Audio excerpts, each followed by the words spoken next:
Hey guys, welcome back. This is a story about what if Naruto went to the world of One Piece. Naruto's age has passed him by as his time is over. Now he attempts to seek out a place for himself in the new world, and it's bigger than he ever figured it to be. Will be epic in length. Before we start, thank you for all of the support, it really means a lot to me. Don't forget to subscribe to this channel and leave a like. You can suggest a Naruto fanfiction with a link in the comments if you want me to read it. And check the description for the creator of this great fanfic and support them for making this fanfic. So let's start. Chapter 16. The dark edge of the line. Naruto looked out at sea from the helm as Nojiko leaned on a nearby railing to ensure he was taking them the right way. Johnny was running about the deck with a full bucket so that Yosaku could clean the surface. Soren as usual was up in the crow's nest. Miss Valentine was experimenting with her powers, but in moderation since the first time she abruptly changed herself to full weight she almost sank the ship.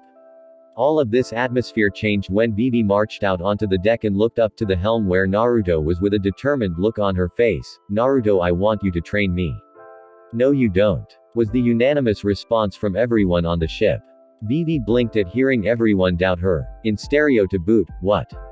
Why wouldn't I? I know what I want, and I want to be strong enough to be useful and not a burden to anyone. I don't want to have to enlist strong people to solve my problems like with Crocodile. I want to be able to do it myself." Nojiko nodded. "I completely understand that. That being said, we'll reiterate, you really don't want Naruto-kun to train you. Seriously. It's a bad idea. Just forget about it altogether." She waved Vivi off before returning her attention to trying to ease Naruto in navigating. "We need to make port soon." Vivi puffed her cheeks out at being brushed off like that. "I'm serious you guys. You're all way stronger than me and I want to be able to fight without you guys having to watch out for me." Miss Valentine floated across Vivi's back with a laugh. "We understand that, honey, but having Naruto train you would be the equivalent of having a lion raise a kitten. It seems like an interesting and somewhat appropriate thing to do, but eventually that little kitten is going to get hurt, badly." Vivi placed her hands on her hips and shook the feather-light blonde woman off of her. "So you don't think I'm tough enough to take it, is that it?" Johnny carried a bucket past Vivi on his way inside. "It's not a matter of being tough, Vivi." Naruto chuckled. "Listen to them, Vivi. They've all either seen it or experienced it firsthand. And you are going to get hurt, Vivi. It's not even a matter of being skilled or tough. It's just how bad am I going to hurt you, that's the real question." Vivi looked at Yosaku furiously scrubbing the deck and at Nojiko who was lazily looking at the log pose on her wrist. "They don't look too beat up to me." Naruto smirked. "That's because Johnny and Yosaku have super freaky healing skills and I don't do anything to Nojiko that leaves marks." "Noji-chan." Naruto yelled out to the blue-haired girl. "What new exercise do I have you doing along with the other stuff now?" Nojiko looked up at him with a perturbed look on her face. "You're making me shoot down those stupid shuriken of yours right out of the air coming at me full speed." Naruto wagged his finger at her. "Don't give me that look. You're just lucky I don't have enough stockpiled to do the surprise version of that training. Man, I need to find someone that sells or makes shuriken and other tools like that. I can't keep on rationing them." Soren poked his head out of the crow's nest. "We need to get to port long enough for a blacksmith to hammer you out a decent set. But your weapons aren't common, so who knows how long that'll take." He was aware of the things that Naruto used regularly, but the only thing he could even see as being remotely common would have to have been the metal ninja wire. Other than that, he didn't know anyone that made stuff like that. Naruto frowned visibly. "Well, most blacksmiths I know don't know how to make them correctly. They either doubt how useful my weapons are or they think my weapons are good, they just can't seem to get them to come out right. It's annoying." Vivi stomped her foot on the deck as they seemingly forgot about her and switched subjects. "Hey, what about training me? I can do anything that the others can do, I'm sure of it.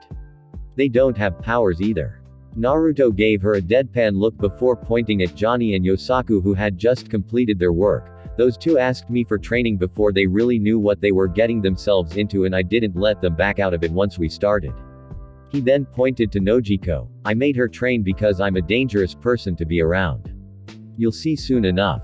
Soren trains himself and does a good job of it, so I don't bother him, and you can bet that Miss Valentine is going to be getting it sooner or later."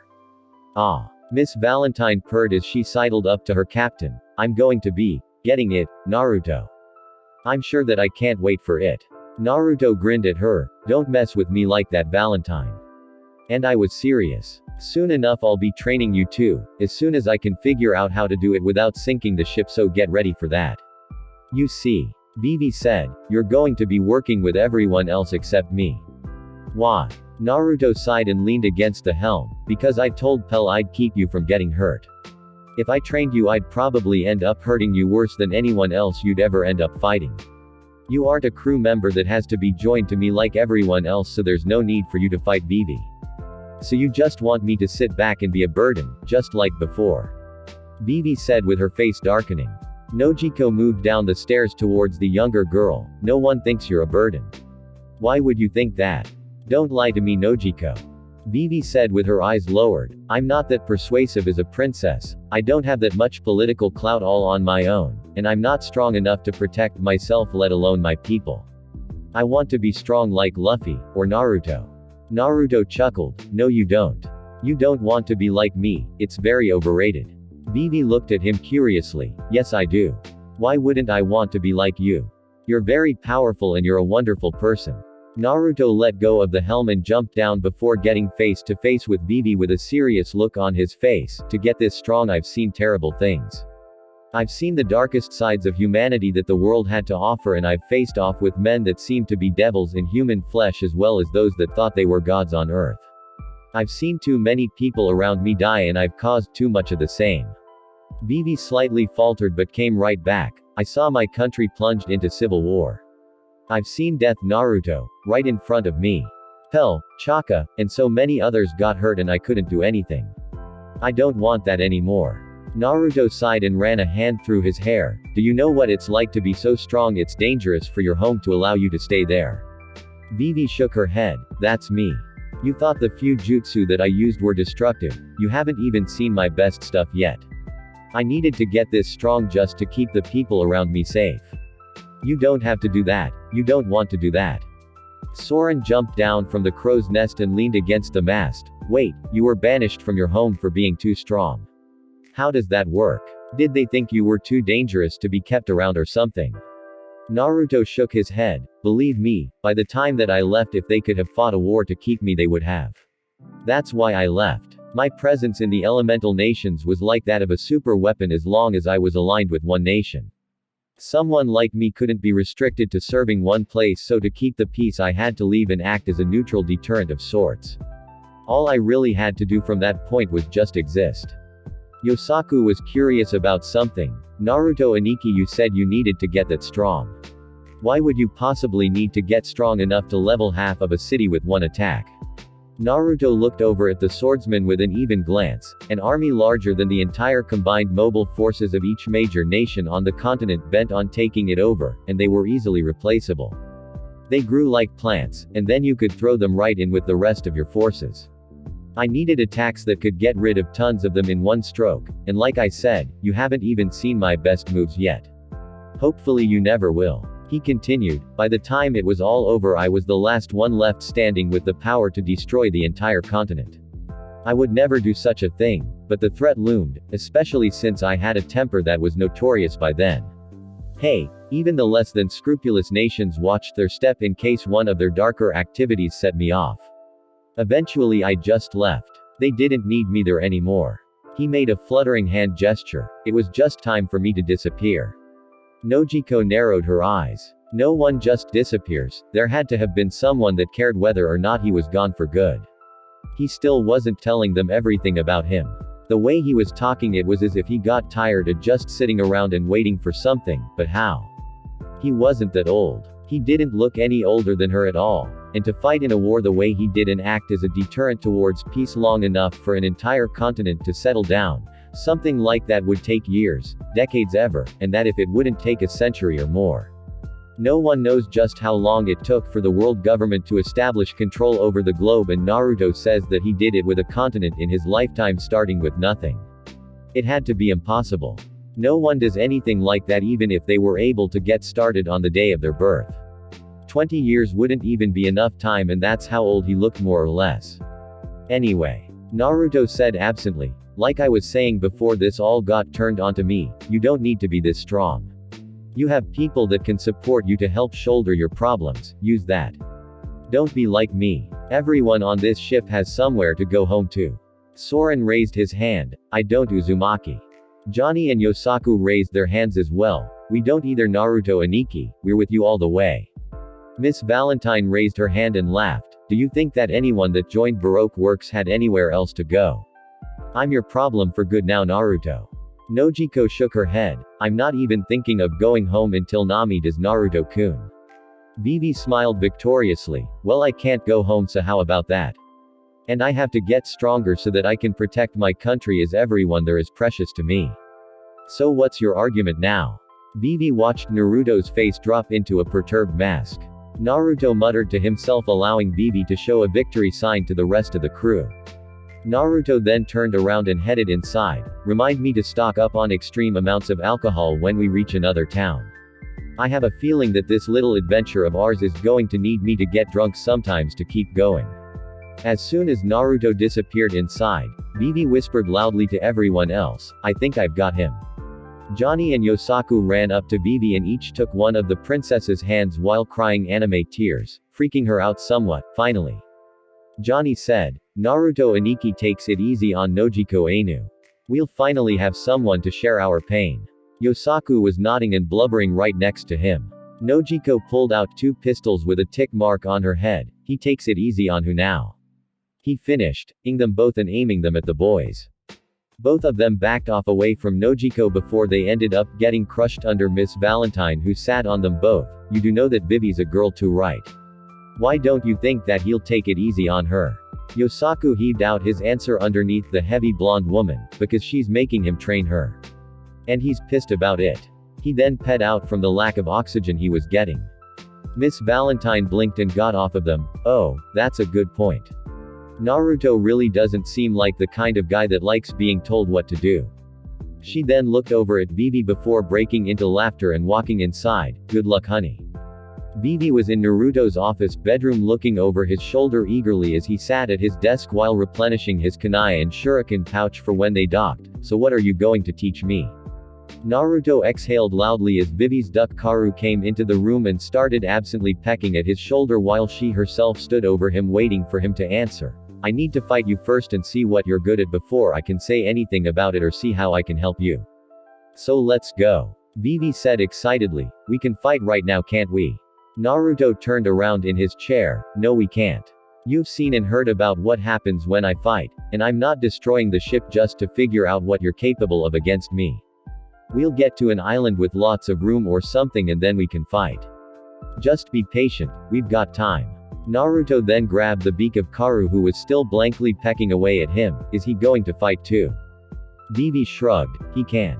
Why? Naruto looked at the large duck that was staring at him curiously before letting out a quack. Well, if you say whatever Vivi does, you're doing too, then you'll need to be ready for a little bit of pain yourself. Naruto patted the duck on his head and looked back over at Vivi. He really wants to help you out.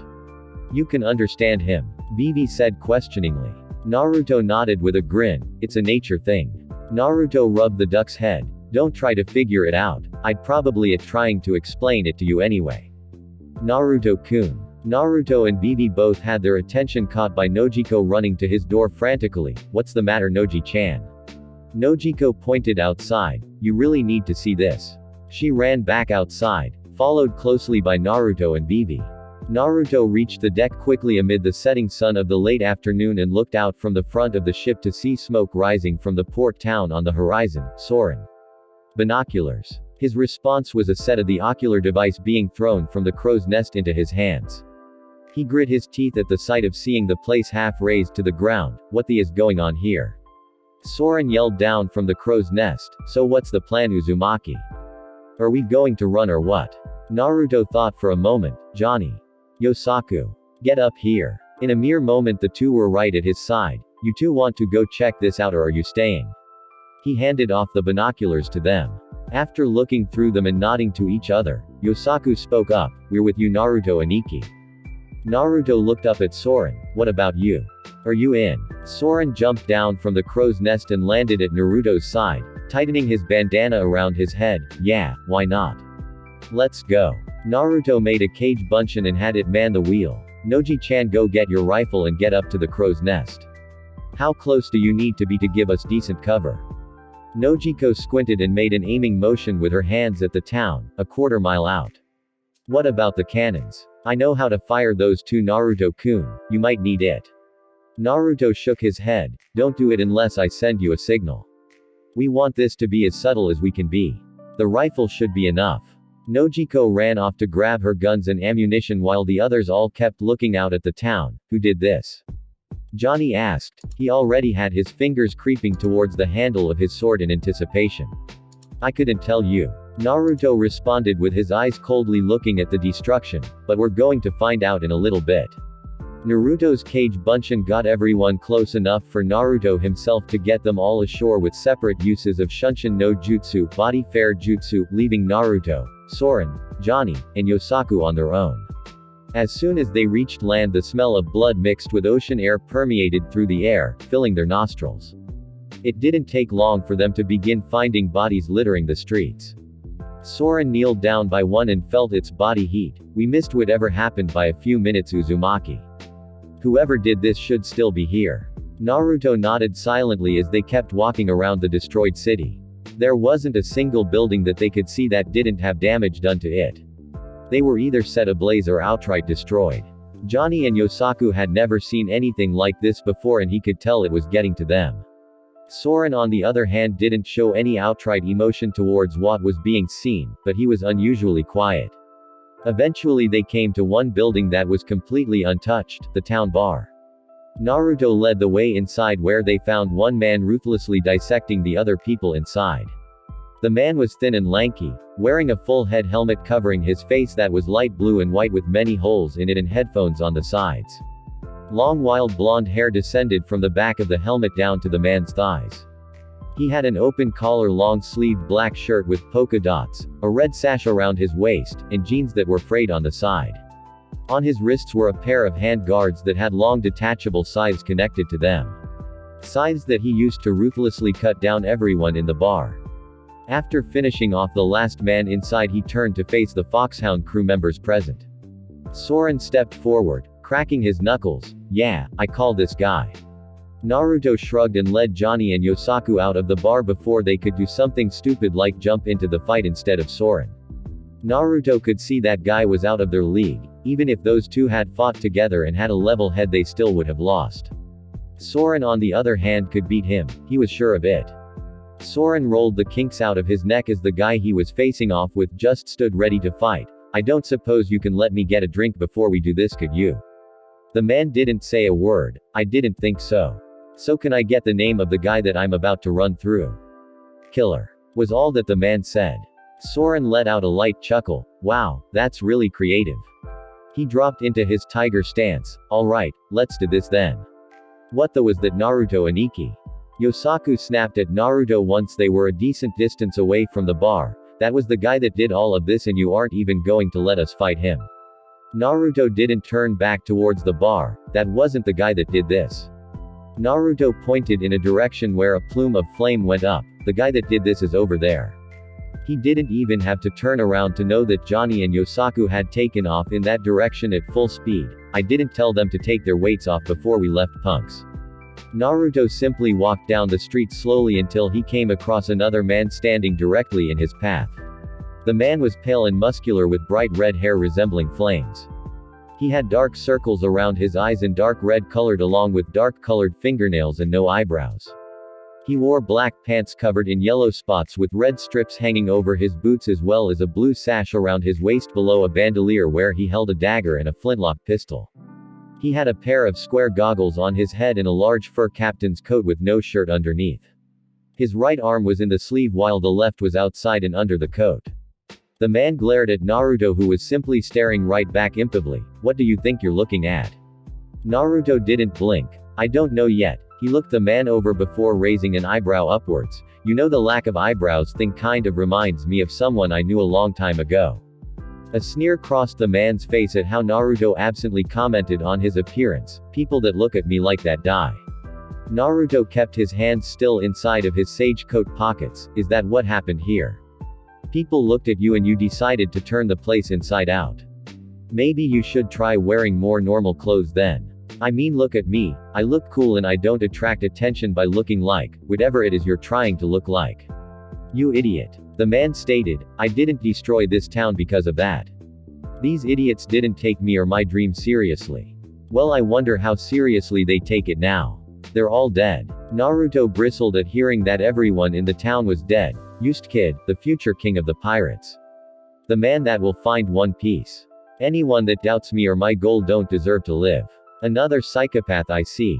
Naruto said as he finally took his hands out of his pockets. Apparently the Grand Line is full of them, or is it just me that keeps on attracting all the crazies? With Johnny and Yosaku. The two men were sprinting through the streets until they found a man with long shaggy blue hair standing in front of a building that was freshly set ablaze.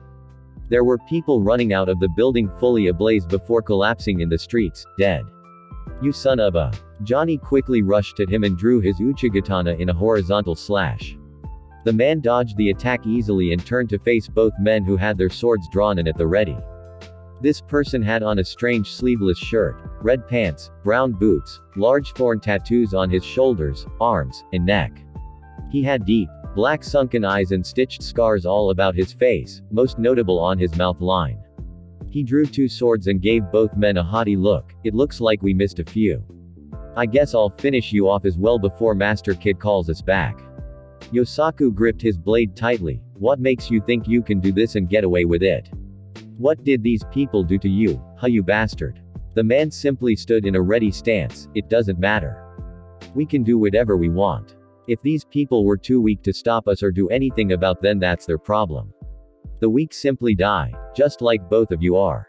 The only one that's going to die here is you. For all of the people you slaughtered today. Yosaku jumped into the air at the man. Inryoku Tsukumidasu gravity grabber. Die. Yosaku smashed his large Nodashi sword into the ground with incredible force, letting loose a fissure that ripped through the ground towards the mystery pirate. The man moved aside with a jump and allowed it to hit the flaming building, forcing it to fall to burning rubble. Yosaku, I want his head it. Johnny called out as he crouched low and resheathed his sword to prepare an attack. I don't care what we have to do, put him down. Johnny then dashed from his position, keeping low and trying to time his attack with his opponent's exact moment of contact with the ground to keep him off balance. Yosen Ixen primary flash. Johnny unsheathed his sword so fast it looked like a flash of white light from his scabbard. The man from Used Kid's pirate crew landed with both of his swords immediately poised to block Johnny's strike. The sound of the blades clashing let out a loud noise of steel ringing against steel. Johnny cursed in his head as he felt himself immediately get pushed back. So the guy was stronger than him. No big deal, that was what Yosaku was for. Speaking of which, Yosaku attacked from the man's backside to take advantage of his distraction. The man ended up kicking Johnny off of his twin blades and dodged Yosaku instead of trying to block, which was a great idea since Yosaku's downward swing ended up gaffing into the ground. Johnny rolled across the ground and got back to his feet to rush his adversary once more. The man ducked a swipe from Johnny and traded one right back that the Sungles wearing swordsman barely got his sword back to block. The man then used his free sword arm to take a swing at Yosaku, who also blocked, leaving both of the man's arms occupied, keeping both of his enemies at bay one way or another. Johnny grunted as he was barely able to keep him back. Who is this guy? I don't know. Yosaku replied while taking one hand off of his sword to his fist back. Don't really care either. With that, he nailed the man in the face, sending him sprawling back down the street. Standing up and cracking his jaw back into place, the eerie-looking man spoke. My name isn't very important to a pair of idiots that are about to be dead. We may be idiots, Yosaku said with a grin. Johnny picked up where his partner left him, but you're not man enough to kill us. Johnny sheathed his sword and fed it up slightly with his thumb. Now let's see how you handle people that can actually fight back. With Soren ducked behind the bar just as a lightning quick slash cut down every bottle on the counter. Soren immediately jumped up and breathed in deeply. Ibi no Danmaku, rot barrage. A flurry of acid spit flew from Soren's mouth at Killer. Killer dodged every swao sent his way, allowing them to fly past him and hit the walls of the saloon, melting through the walls and leaving holes. Soren watched Killer finish his elaborate dodging before busting out in a big grin. Fast aren't we? But too bad for you, this is the wrong place to fight me. He picked up a bottle of whiskey. I shouldn't fight drunk, but there's just so much acid around here I can convert. He spit on the bottle top, melting it off. Cheers. He knocked back a decent amount and cringed at the taste before shrugging and throwing the bottle at Killer. The helmeted warrior moved aside to avoid the thrown bottle effortlessly and rushed back in at Soren, slashing at him again before the bald pirate ducked behind the bar again for cover from Killer's wicked twin scythes. EB no deba rot knife. Soren's hand, now glowing green, was shoved through the front side of the bar, with smoke rising from it, signifying the strength of his acid. Killer dodged the lethal appendage and attempted to sever it from Soren's body with his scythe, missing when Soren jerked it back through the hole he made. He jumped back over the bar and attempted a sweeping kick at Killer's head that he dodged and avoided with a spinning, contorting motion. Jumping back into the open was Killer's opening to attack. Now that Soren no longer had any cover or platforms to launch any surprise attacks, he could finally begin to overwhelm him up close with his blades. The first swing of Killer's blades got so close Soren could feel the air get cut by them. Killer followed through and kicked Soren in the chest, sending him against a table before he rolled out of the way of another bladed attack from his strange enemy that turned the table into firewood. Soren stood and pointed at Killer. "You are a real pain in the fight in an enclosed space, you know that." He and Killer circled each other, clearing out the wreckage left behind from their battle and Killer's slaughter prior to Soren's arrival. Killer said nothing and continued to stare Soren down, not that Soren could really see the expression on his face through the helmet covering his head. Soren knew that with those blades on Killer's person he couldn't really risk getting close and trading physical attacks with him. He might get cut to ribbons before he could even muster a good defense against his edged weaponry. The guy was also fast. He didn't have enough time to charge up any high-powered attacks either since his opponent was so fast. Maybe fighting Killer inside wasn't such a good idea. He chose to fight Killer because it was happening inside of a bar where he had all of the potential to replenish his stores of acid necessary for a prolonged conflict. However, Killer was really fast, faster than him even, too fast for him to hit with the current speed of his ranged attacks. "Let's see," Soren said as the speed of the fight slowed to a crawl as the two fighters appraised one another. "EB no haifu rot skin is useless here. There's no way he'll ever let me get close enough to let it take effect after he sees the smoke flying off of my body, and if I don't prepare it before going into attack he'll dice me up before I can get it to its most potent level." It didn't help either that using that move took up a lot of his bodily fluids and acid stores.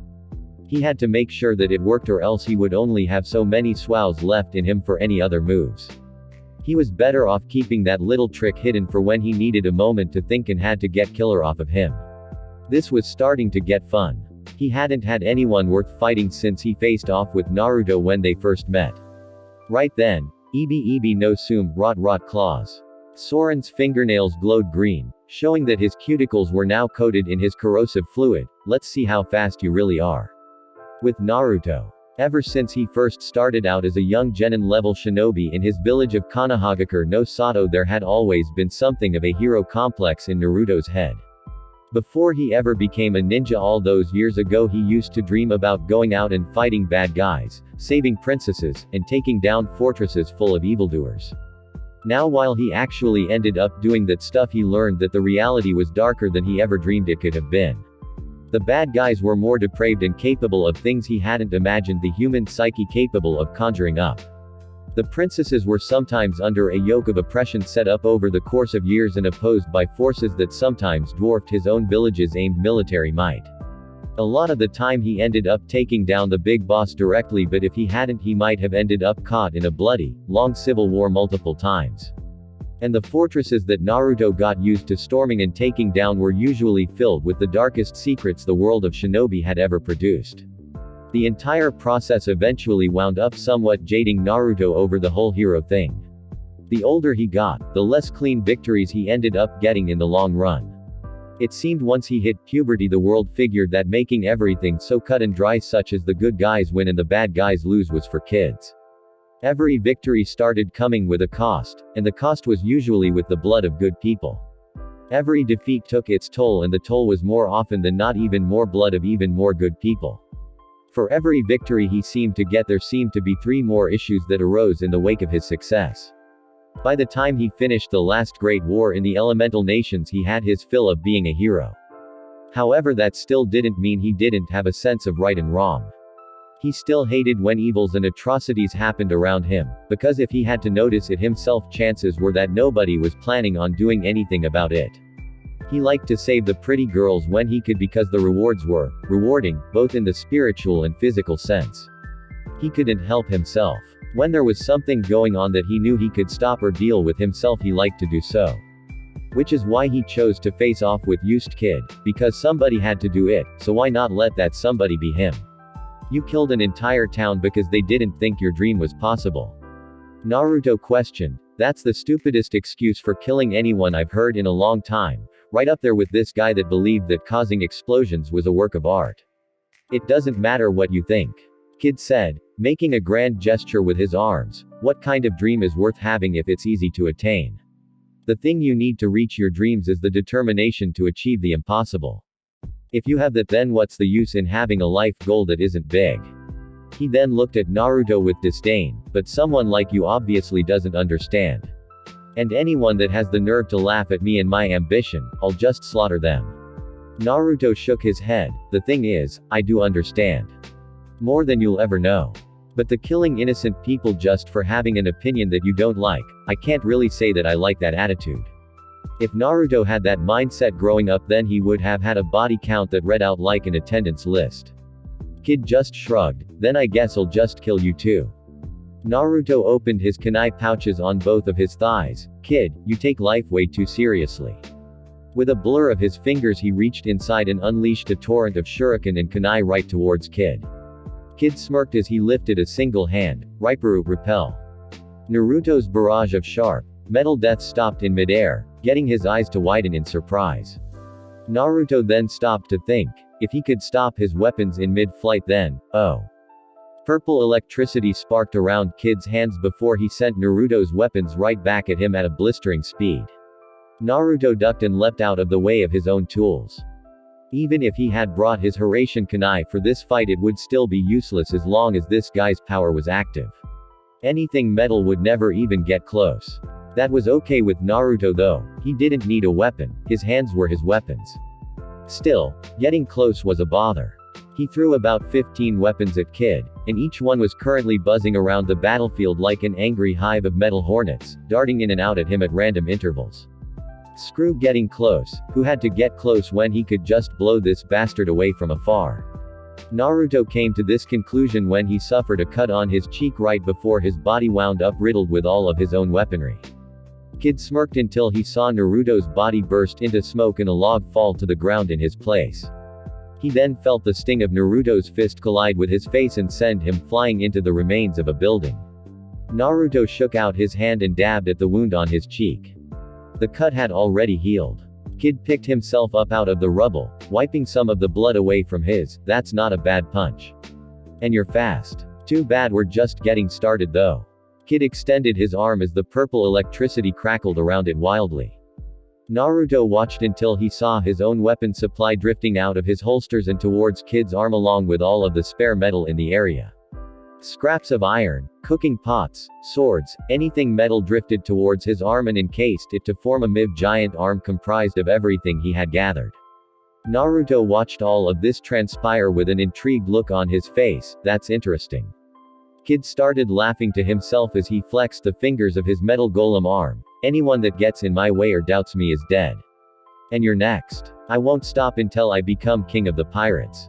Naruto sighed. You know, most of the killers like you that I've met are usually mostly whiny losers with low self-esteem. Guys like you that think that just because of your own personal stuff it entitles you to do what you want, and while that works for a while you eventually run into a guy like me, that can make you look stupid in 3 moves.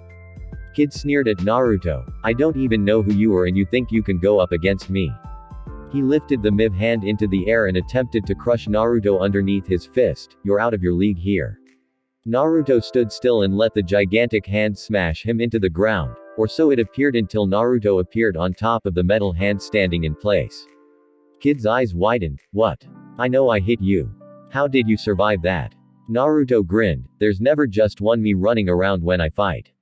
Naruto made a few hand seals before kneeling and sticking his hand onto the giant metal arm. Raiden, Saiteki Dengeki, lightning release, static shock. A small burst of electricity gave a small static jolt to Kid before all of the metal aimed around his arm fell apart. That's one. Kid looked at Naruto in shock. Who was this guy? He clenched his fists and yelled angrily, "What the did you do? Who are you?" Naruto grinned and stood up straight. "I neutralized your magnetic powers over the metal around your arm with that jutsu. That little shock disrupted the charge you had going. And who am I?" He lifted his foot to begin his pose before standing back up straight. "You know what? No, I'm not going to summon anything this time for the introduction because that would technically count as a second move. I'm Uzumaki Naruto and that's all you need to know about that." Nothing pissed Kid off more than guys like Naruto that didn't seem to take him seriously, but he had to say that in this case discretion had to be the word of the day. This guy didn't have a mark on him. It would have taken his best moves to even get a rise out of this guy, and if his crew hadn't shown up yet he knew that they were currently occupied, probably with Naruto's crew. He really hoped the rest of his crew wasn't on Naruto's level or they were all in serious trouble. "You think this is over? This isn't over by a long swao. I'm just getting started here." Kid shouted as his entire body crackled with purple electricity. "There's no way I'm gonna lose to a guy like you. I'm used, Captain Kid, the one that's going to find One Piece." This guy had determination. Naruto had to admit that. Most guys would have started begging by now, but he was still willing to stand against him. He had to respect that. Soren wasn't back yet, that had to mean that his crew was good too. Naruto kept himself loose and prepared for anything Kid could throw at him because he believed his when he said that he wasn't even close to being done yet. Meanwhile, with Johnny and Yosaku, Johnny grunted as he was thrown across the ground, landing next to his best friend Yosaku. "Ah, he's stronger than me," he said as he pulled himself up with his sword. Yosaku did the same, just as shakily as his partner did. "He's faster than me, not that that's saying too much." Both were covered in scuffs and visible marks of battle. Their opponent was too, but from the looks of them all it was evident who was winning the fight. "What are we going to do? Should we use that move that you need my help with?" Johnny shook his head. "There's not enough to rebound off of in case I miss the first attack. It would be a waste and put me out of the battle. It still messes my legs up after I use it." "Then what are we going to do?" Yosaku growled. "I was expecting this guy to be good. Not good enough to take us both on at the same time and still wear our ass out." The man with stitches all on his face could hear them talking from where he was but couldn't hear what was being said. "Are you done making your useless plans yet? You're too weak to do anything to anyone on my crew. I've already taken too long with you all as it is. It's time I finish this for good." Johnny and Yosaku prepared themselves for him coming in to attack with his swords again. He sounded completely serious with that last statement even though it was highly boastful. Their surprise ran through the roof however when he inhaled deeply and let loose an intense blast of fire at them. Both of them widened their eyes and dodged it before the flames could their bodies. Johnny dodged it just fine, but Yosaku could feel how intense the heat was from when he was forced to move aside. "What the was that? Was that a devil fruit power?" "I don't know," Johnny replied. He didn't know how prepared for this they really were. They had never fought a user of the fruit before, they had no experience. Even Naruto's freaky skills weren't really a legitimate substitute for some of the weird powers that existed on the seas, but at least we know how all of these fires were set now, right? Yosaku was sweating from constantly dodging the harsh flames as the guy seemingly picked him as a target. "I'm so happy that the mystery is solved," he said sarcastically. "Now could you get this hole to stop shooting fire at me before I end up a human flambe over here?" The man heard Yosaku say that and felt he had generated enough distance between him and Yosaku. He turned his head towards Johnny and fired at him to keep him away as well as try to finish him off with his fire attack. Johnny had been getting closer while Yosaku was his diversion, but he had gotten too close when the fire began to be focused on him, forcing him to have to concentrate to get away unscathed back where his partner was. "I need to get faster." "That wasn't good enough," he said angrily to himself. "It hasn't been good enough all day." The man inhaled again, planning to attempt to roast both of them once more. Yosaku was about to speak when a blast rang out and he saw something flying through the air behind their enemy coming at him quickly that brought a smirk to his face. Nojiko Ainu is of a swow. A few moments prior on the natural disaster, Vivi followed Nojiko around the deck of the ship frantically as she directed Naruto's Kage Bunshin to turn the ship so that the cannons were facing the town. Are you sure this is a good idea, Nojiko? I don't want anyone from the crew actually getting hurt or anything else bad to happen to that town. Nojiko heard the concern in the voice of the young princess as she adjusted the cannon and loaded in a cannonball. I understand, Vivi, but first of all, there isn't anything that this cannonball can do to that town to destroy it more than it already is. Second of all, we're only a quarter of a mile out. That isn't even hard to hit at all, especially with these things. I keep them in great shape. Yeah, but Vivi was cut off from saying any more when Nojiko placed a hand on her head and gave her a worrying smile. Hey, no more of that, she said soothingly. This is nothing. Everything is going to be alright, okay? Now cover your ears. She lit a small wick on the cannon and ducked them both down, both women covering their ears. Fire. Boom. With Johnny and Yosaku, the man turned around to see a cannonball flying at him at top speed. Fear was etched on his face as it seemingly got closer to him in slow motion. However, he felt a tug on his blades that freed them from his hands, the same tug that seemed to stop the cannonball just short of nailing him and putting him 6 feet deep. The man had a smile on his face. Master Kid has saved me. What the? Yosaku shouted indignantly. What the was that? That swow was dead on. Nojiko Ainu didn't miss, so what just happened? The man turned towards Johnny and Yosaku. Now disarmed, my captain happened. This battle is over. You two should count yourselves lucky it ended when it did. Next time I'll definitely kill you both. He then took off, leaving the two disgruntled swordsmen there. Johnny grit his teeth. Get back here, motherer. This isn't over yet. Both of them went right after him in wild pursuit. On the natural disaster, Nojiko's jaw stood quite slack as she had yet to hear a boom from her cannon swow hitting. What the? I didn't miss. That was right on the money. Even if it was a dud, I should have heard something. Vivi had binoculars up. Looking at where she fired the swow, I saw something pull it away from where you fired. It was moving so fast from what I saw. Nojiko groaned. Great, that means that Naruto-kun is fighting another guy with freaky powers. She slid down to the ground with her back against the railing of the ship. Why does this happen everywhere we go? Can't we just go somewhere without a huge fight kicking off somehow? With Soren and Killer were engaged in a lethal dance, pitting Soren's acid-coated nails against Killer's twin scythes. The two had completely wrecked the bar. Not a single square foot of the place was left untouched by the collateral damage of their fight.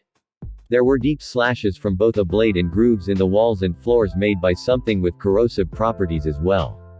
Killer's shirt was slightly melted off around the top side of the shoulder, almost having the sleeve fall completely off.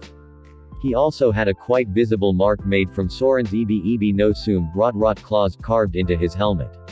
Soren, on the other hand, had a few slash marks cut into his shirt and chest, on his arms, and a cut above his eyes that trailed blood down the side of his face over his red facial marking that trailed down his arm. Soren rushed in and took a slash at Killer, who ducked and lashed out with a swipe of his own at Soren's torso, intent on spilling his guts all over the floor. Soren hopped back and narrowly avoided getting sliced open. It was a fact that Killer had the reach advantage and he had been exploiting it the entire time thus far. Soren got his footing back after jumping away and kicked a chair at Killer, who cut through it and came forward rapidly. Soren spit a single acidic loogie at Killer, who rolled aside and launched himself at him, spinning like a drill. Soren leapt and rolled out of the way, letting his enemy fly past him and carve deep cuts into the ground before he righted himself and faced off with Soren once more. He spun his scythes around his hand guards and readjusted his grip on them. Soren was sick of being dodged so effortlessly. It wasn't that Killer was so much faster than he was, it was that he was way more dexterous than him. Speed-wise they were similar. Soren felt he would be faster if they weren't in an enclosed space, but Killer was quick to get himself moving. His reflexes were incredible and his reaction time was second to none. He couldn't take a swow at Killer without expecting some form of retaliation in return. Soren ed his hands back and breathed deeply. Okay, Mr. Mute, dodge this, why don't you? Hyaku Higyu Yama, 100 Mountain Strike. Soren came forward and threw his tiger claw strikes at Killer, full speed. Killer ducked and swayed around his hands, getting Soren to hit everything behind him when his attacks missed. Come on. One hit. Give me one hit it. He can't dodge them all. However, that was exactly what happened. The only thing on Killer that got touched were his clothes, as they now had new burn marks from Soren's acid claws coming up just short of making contact with him. Soren was starting to feel a lack of fluids from keeping his claws active for so long to go with the rest of the fighting. He hadn't had a chance to replenish any since taking his eyes off of Killer for a moment could have been fatal. He turned off the caustic technique to save acid and fluids, so Circus Freak has the moves. You can sure run away, can't you? Killer remained quiet, still staring Soren down. The former thief sighed, you sure don't like to talk to you. You're no fun to fight, I like banter with my battles. Suddenly the sounds of metal shaking rang out inside of the bar. Everything with metal in it started being drawn out of the doors and busted windows. What the is going on? Killer disconnected his scythes from his handguards and placed them on his hip as he looked outside at all of the metal being drawn towards a single spot, Captain Kidd. He looked back at Soren, we're done here. With that, he rushed out the door and towards where all of the metal was going. Soren watched him leave before frowning, well, that was rude. He didn't even say goodbye or anything. Soren walked outside of the bar towards the center of all of the activity to see what was going on himself. With Naruto, this is bull. Naruto said to himself as he found himself caught in a storm of metal hodgepodge. Everything with even a trace of metal to it was getting pulled and moved about by used Kidd's powers. The random attacks of anything caught in Kidd's magnetic field was wearing on Naruto's nerves. What's the matter? Kidd taunted from a distance as all of the stuff he had attracted towards him swirled about wildly. What happened to all of that tough talk of yours? Weren't you going to finish me off? Where did that bravado go? Someone has their confidence back. Naruto muttered to himself as he dodged a barrel, being kept in flight by the iron rings holding it together. He started making hand seals once again to set up a jutsu, Fuden, Teifu Kujeki, wind release, typhoon attack. Naruto whipped his arms in a wide propeller motion at Kidd, sending a body-sized tornado spinning out at Kidd and pushing through his debris. Kidd moved much of the flying metal objects around to form a wall in front of him that blocked Naruto's jutsu, albeit creaking and groaning loudly under the pressure of the attack. Kidd smirked to himself as the sounds died down. Naruto hadn't gotten him with that one, that's two moves loser. Rasengan, spiraling sphere. Kidd didn't know what that meant and kept his wall up for whatever Naruto had planned until he heard a grinding noise. No way. Kidd thought to himself as his eyes widened, is he actually? Naruto's hand burst through his defensive wall and hit Kidd right in the chest, sending him flying backwards in a spiral before harshly slamming into an intact wall with enough force to crack it and crumble it. My arm is stuck. Naruto said to himself as he tried to free it from the hole he made. The wall of debris dropped, allowing Naruto to get his arm out. Naruto looked over at where Kidd was shakily picking himself up and coughing up blood. You're not dead. You're so lucky that my arm got stuck or I would have run that right through you. Captain Kidd. Kidd's blue-haired crewmate arrived at his side and helped him steady himself on his feet. Who is this person? Kidd spit out some more blood before giving Naruto a grim smile. You know, we're not that different when it comes down to it. You and I both know what we want and we're both strong enough to reach out for it and take it. I don't see a reason why we couldn't have been friends. He touched the angry red spiral mark on his bare chest where Naruto's attack hit home. Naruto stared back at Kidd. I might have considered it, maybe if you weren't so twisted we could have had a drink or two. But we do have one big difference between us. You can settle for killing the people that doubt you. I would rather prove them wrong and watch them live with seeing me succeed where they said I couldn't.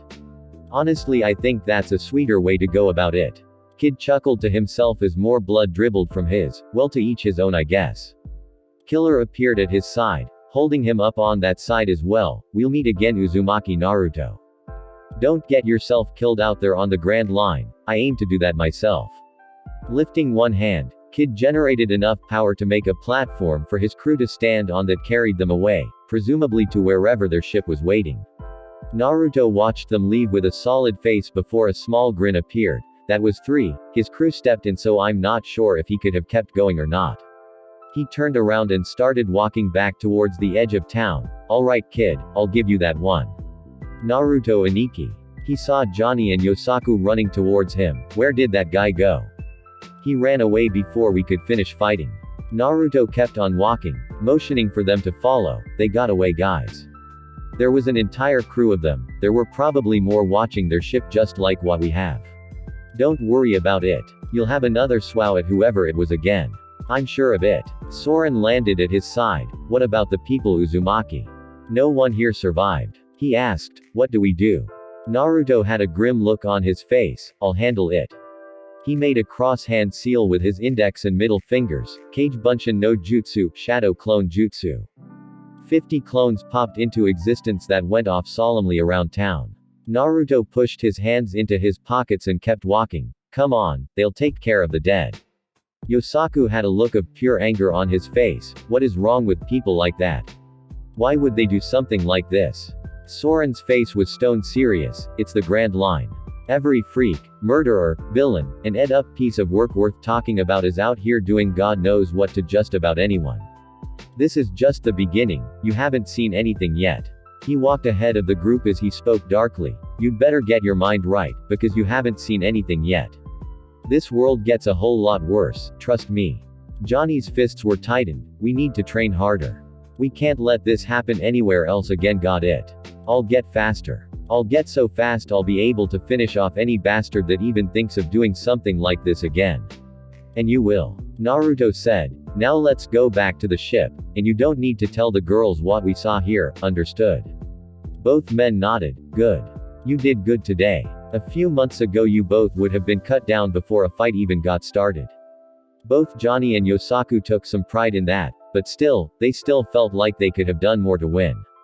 Naruto on the other hand was thinking hard to himself. Another place locked in turmoil and mortal combat, only this time it really is the whole world. Can I even make a world where people truly understand each other and can live in peace when there are people like this all over out there? Chapter 17. Divine intervention. As the day on the natural disaster dragged on, things were business as usual. Johnny and Yosaku were training with one another in their own ways. Soren was keeping watch in the crow's nest, and Vivi was trying her hand at helping out on the ship by keeping it on course. Nojiko came from inside the ship and ran up to Vivi frantically, grabbing the young woman's arms. Have you seen Naruto-kun?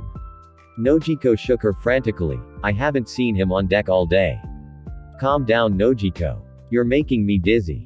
Vivi said, prompting Nojiko to let go of her. The princess stumbled around on the deck momentarily before regaining her balance. Someone had to have seen him today. Why is it such a big deal anyway? Because. Nojiko insisted, if he's not out here, or in the kitchen, or messing with one of us, I don't know where he would be. Miss Valentine stuck her head out of the door and addressed that. Naruto is trying to sleep in his room. Nojiko turned to her. How do you know? And I looked in there earlier this morning, he isn't there. It didn't look like he had been there all night. I even threw his Hiraishin kunai he sticks in his headboard and he didn't show up. Miss Valentine shrugged. I don't know what to tell you about that, but he is now. He poked his head out of his room in the common area a few minutes ago and asked me to bring him something if I cook. He looked half past dead too. It's actually kind of creepy. I didn't think he could look like that. Nojiko and Vivi looked at each other before heading inside and going into Naruto's room to see him for themselves. Upon opening his door they saw him in his bed under the sheets all covered up. His blue eyes panned towards them and he gave them a smile that seemed rather weak to them. Hey girls. You guys need something. Nojiko walked over and sat on his bed. Are you alright, Naruto-kun? She placed a hand on his forehead. Maybe he was sick. I'm fine, Noji-chan, just exhausted. I just got back not too long ago. Naruto said in reply, getting some surprise from the girls. Naruto was never tired, ever, not that they had seen. Vivi walked over and mimicked Nojiko's action to see for herself if he was sick. What do you mean, just got back? How did you just get back? You were here when we left the last island. Where could you have gone after we left the island? Were at sea? Naruto pulled his bedsheets up to his neck. No, you saw a Kage Bunshin get on board and shut itself in my room. Did anyone check the room after that? No one had. Everyone had gotten back on board in a bitter mood after the encounter with the kid pirates. All they did was tell the girls about the people they had fought, but no one told them what exactly had happened there, and judging from their mood none of the women pushed the matter at all. I had something to do on that island before I left, and it put me in this condition. I'm lucky I had enough chakra to Hiraishin back here before you missed me. Johnny walked into the room. You stayed on that island, Naruto and Ikki. I thought you were going to have your Kage Bunshin handle all of that. I did let them handle a lot of it. Naruto agreed for the most part, but there was something that I needed to be there for that a Kage Bunshin can't do.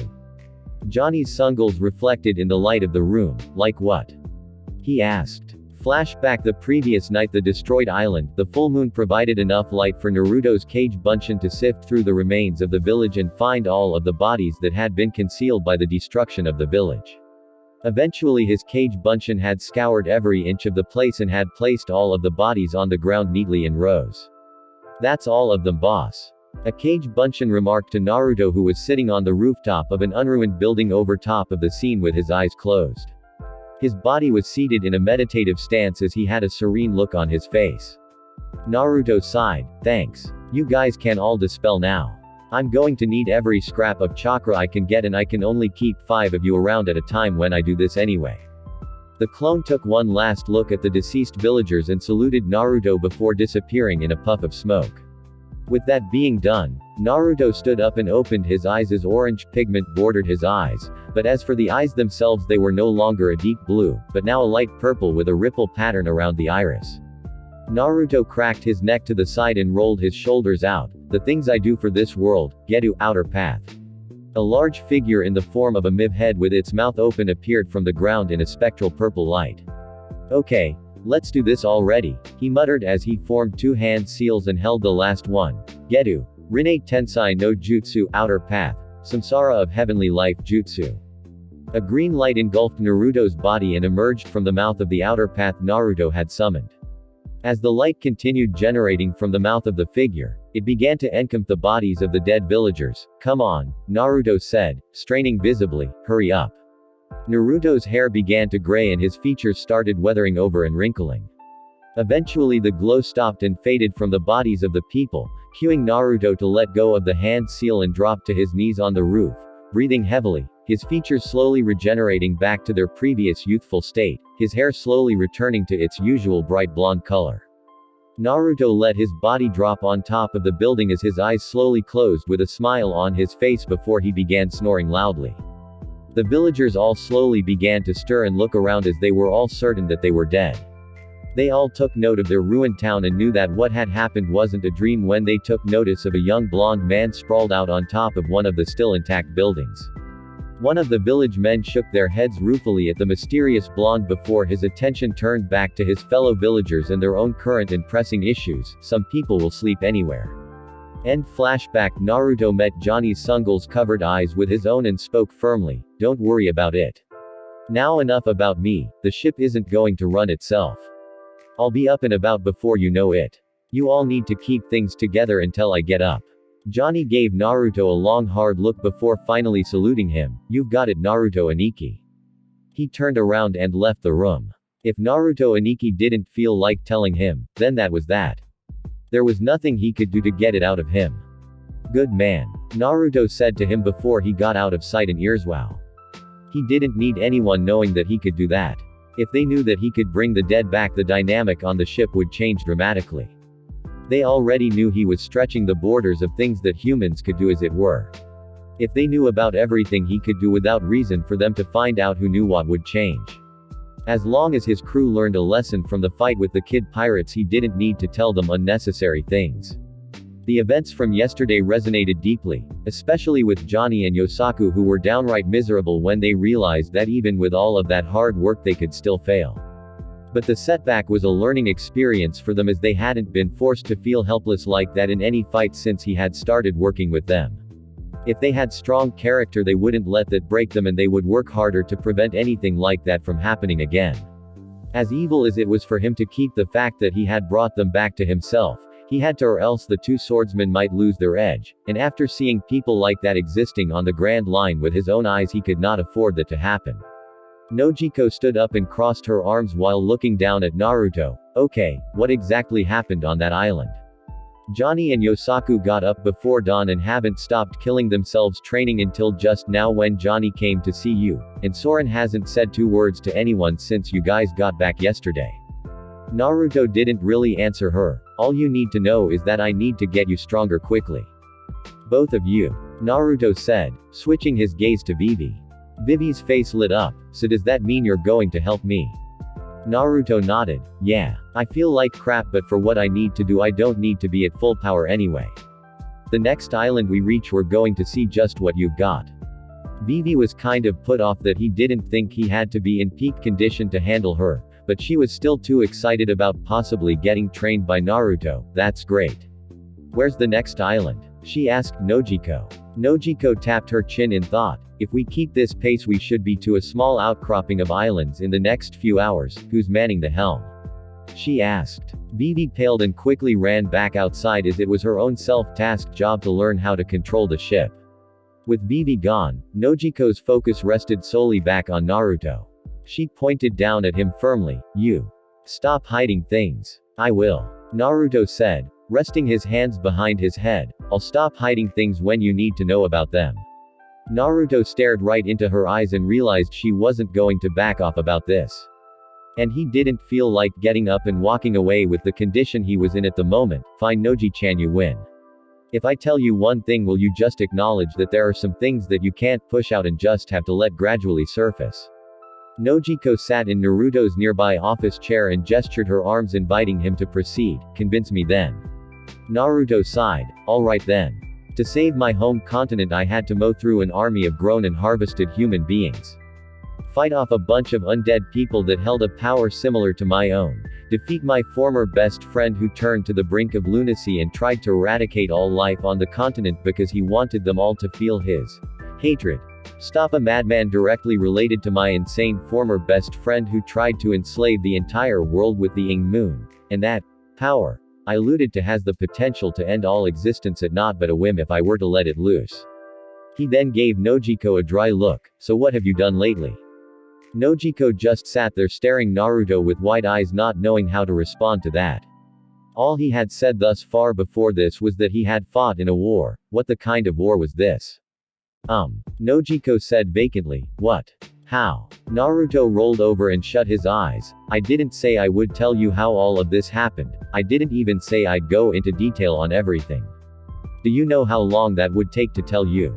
I just said I would tell you one thing. I lost count of how much I actually alluded to, but I was on a roll. Still, I think I made my point. Nojiko nodded dumbly. Well, yeah. Point taken, I guess. And there you go. Naruto said, you'll learn more when it actually needs to come up. Now either leave me to sleep and think about everything I just said for the rest of the day, or climb into bed and keep me warm, Noji-chan. Naruto didn't expect her to actually do the second thing, so when he felt her arms wrap around him and pull her into his back, all he could really do was smile. Several hours later, unnamed island, as the day began to wind down, everyone disembarked to see Naruto's test of Vivi. The island chosen for her little test was basically a rock that was large enough and flat enough to be considered an actual landum. Naruto was kind enough to wait for Vivi to find a spot that was not entirely inhabited by jagged rocky upcroppings, and he let her do such so that he didn't wind up having her skinned by the rocks by the time they finished.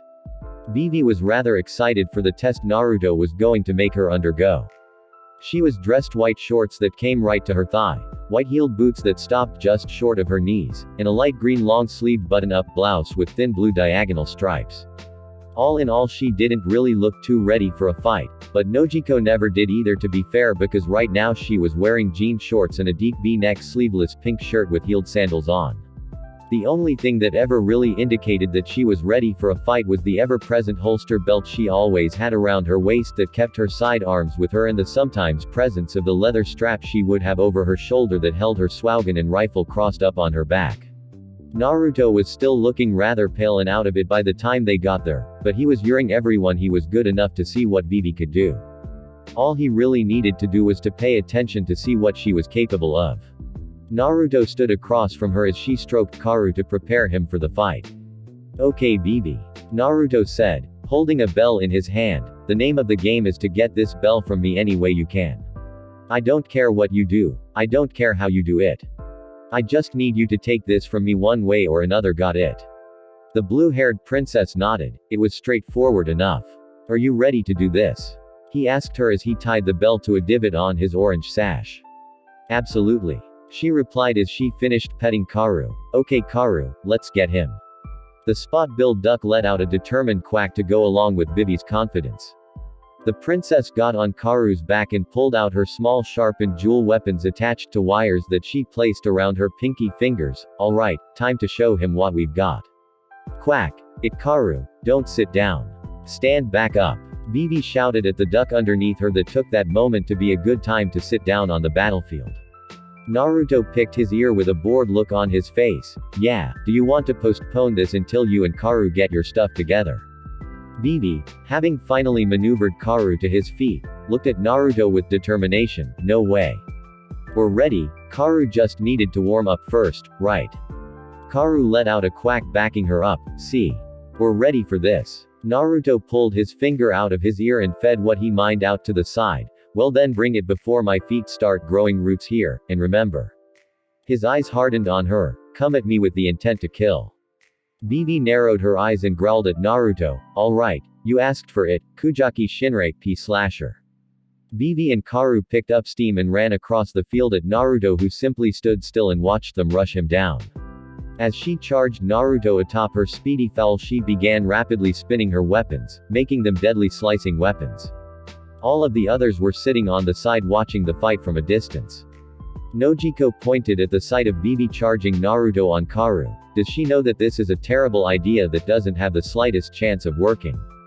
Didn't she fight him before already?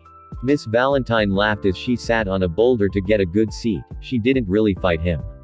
He didn't even have to move and she never really got to attack him, so he doesn't know. He's never actually seen Vivi fight. Yosaku was leaning against the boulder Miss Valentine was sitting on. Yeah, but we've seen her fight. Couldn't he have just asked us and saved some time? Naruto Aniki looks rough. He's all pale. He should be resting. Soren shook his head. If we explained it, we would have to do it 3 times for him to actually get it. This way he knows right off the bat her fighting style and how to fix her. Seeing things firsthand always works better for guys like Uzumaki. Vivi bore down on Naruto atop her duck and unleashed an attack intending to take Naruto's head off. Hey, he said to fight to kill. Well, she was coming at him full blast right from the start. Naruto simply stood in place and ducked under her slash, watching strands of his hair float down in front of his face as she ped by him. Well, she's very accurate. We missed him. Vivi said to herself and her duck companion. Let's try this again then. It seems like the weaker ones won't work on him. She discarded her regular slashers and from around her waist brought out a pair of long chains that looked like Vivi's jeweled belt that also had a place for her to hold them on the ends with her pinky fingers. Naruto's eyebrows rose when he could see from the angle the sunlight was hitting them at. They were seriously sharp. Didn't see this before. Now we're talking. Try this on for size, Naruto. Vivi shouted at the blonde captain as Karu rode at him again. Kujaki Mojiritsu Shinrei P string slasher. Before she even got close, she swung the chains out at Naruto, who spun through the attacks, keeping them from cutting into him. When he realized she wasn't going for him, he looked behind himself to see that she had managed to sever the rope he had for the bell. Okay, she's really accurate with those things. Vivi rode past him swiftly to grab the bell. Come on Karu, we've got it. Karu placed his beak down and scooped up the bell, turning his head to the side to try and face Vivi to hand the bell to her when all of a sudden the bell was jerked out of his mouth. It flew back into the air right into Naruto's hand. Phew. That was close, wasn't it? You almost got it that time. He said with amusement in his voice. What? Vivi was shocked. How did he get the bell back? She had it right in her grasp, almost in her clutches. How did you do that? Naruto dropped the bell from his hand with his tongue sticking out teasingly and revealed that it was dangling from some of his metal ninja wire. You didn't think you were the only one that hooked wires to their fingers, did you? He snapped it back up and snatched it out of the air. Come on, you got so close once, try it again my dear princess. He said, swinging the bell around in a wide circle by the wire attached to it. You Naruto, stop messing with me, take me seriously.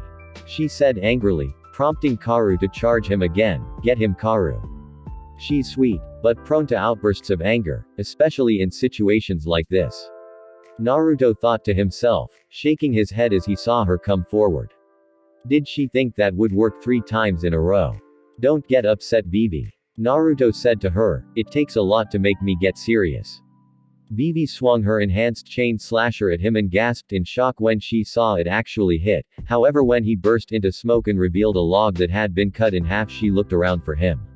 Shuriken Kage Bunshin no Jutsu, Shuriken Shadow Clone Jutsu. A single shuriken flew from behind a field of rock formations before turning into 20 in mid-flight that Vivi and Karu desperately maneuvered out of the way of before Vivi started swinging her slashers about rapidly to bat the rest away. Both of them were sweating bullets and breathing heavily at the prospect of the weapons hitting them and riddling their bodies once the salvo died down. What the? Vivi shouted indignantly to the entire area as Naruto was nowhere in sight. That could have killed us. You said take you seriously. Vivi's eyes fearfully panned to the side to see a grinning Naruto leaning on Karu. Well, your wish is my command. He kicked Karu in the side and sent both of them spilling to the ground, with Vivi flying off of him. Seeing her partner down and out, Vivi crawled over to the duck to find him knocked unconscious with swirls in his eyes. Oh Karu, she said, you did your best. You want to quit? Naruto yelled across the field, still nonchalantly swinging the bell around tauntingly. Vivi stood up and dusted herself off. No way. You're not getting me to quit until I get that bell. Naruto grinned and caught the bell again. Good. Because if I heard you quit after that one fall, there was no way I was going to have anything to do with training you at all. Now come on, what are you going to do without Karu to maneuver around? Let's see what you've got, Vivi. To Vivi's eyes he blurred from sight. He was moving so fast and she instinctually ducked in time to avoid an open palm to the face before also cartwheeling away, avoiding Naruto's sweep to follow up. She stood back up and stared at Naruto in disbelief, who gave her a look of equal surprise. Wow. I didn't expect that one. Vivi blinked. Neither did I, honestly. Naruto nodded but got a smile. Well, at least I know what positive of hers I'm working on strengthening first. That was good agility and defensive mobility, especially for someone that seemed even more surprised than he was that it actually happened. Let's try that again. Vivi let out a short scream when she saw Naruto blur from plain sight again and quickly spun in a circle with her twin lengthened weapons, swinging them outward. Holy! Naruto shouted as he hopped out of their range before they could cut him in half. Are you sure you don't know what you're doing? The expression on her face showed him she didn't. She just did that on the fly. Oh yeah, this is going to work out just fine. I'm getting that bell, Naruto. Vivi said, snapping herself out of awe at actually still standing at this point. She swung both of her slashers out at Naruto, but they both missed on both sides of him. Vivi smirked and pulled hard on them, forcing them back at him from behind. Kujaki Mojiritsu Shinrei Runback, P-string slasher runback.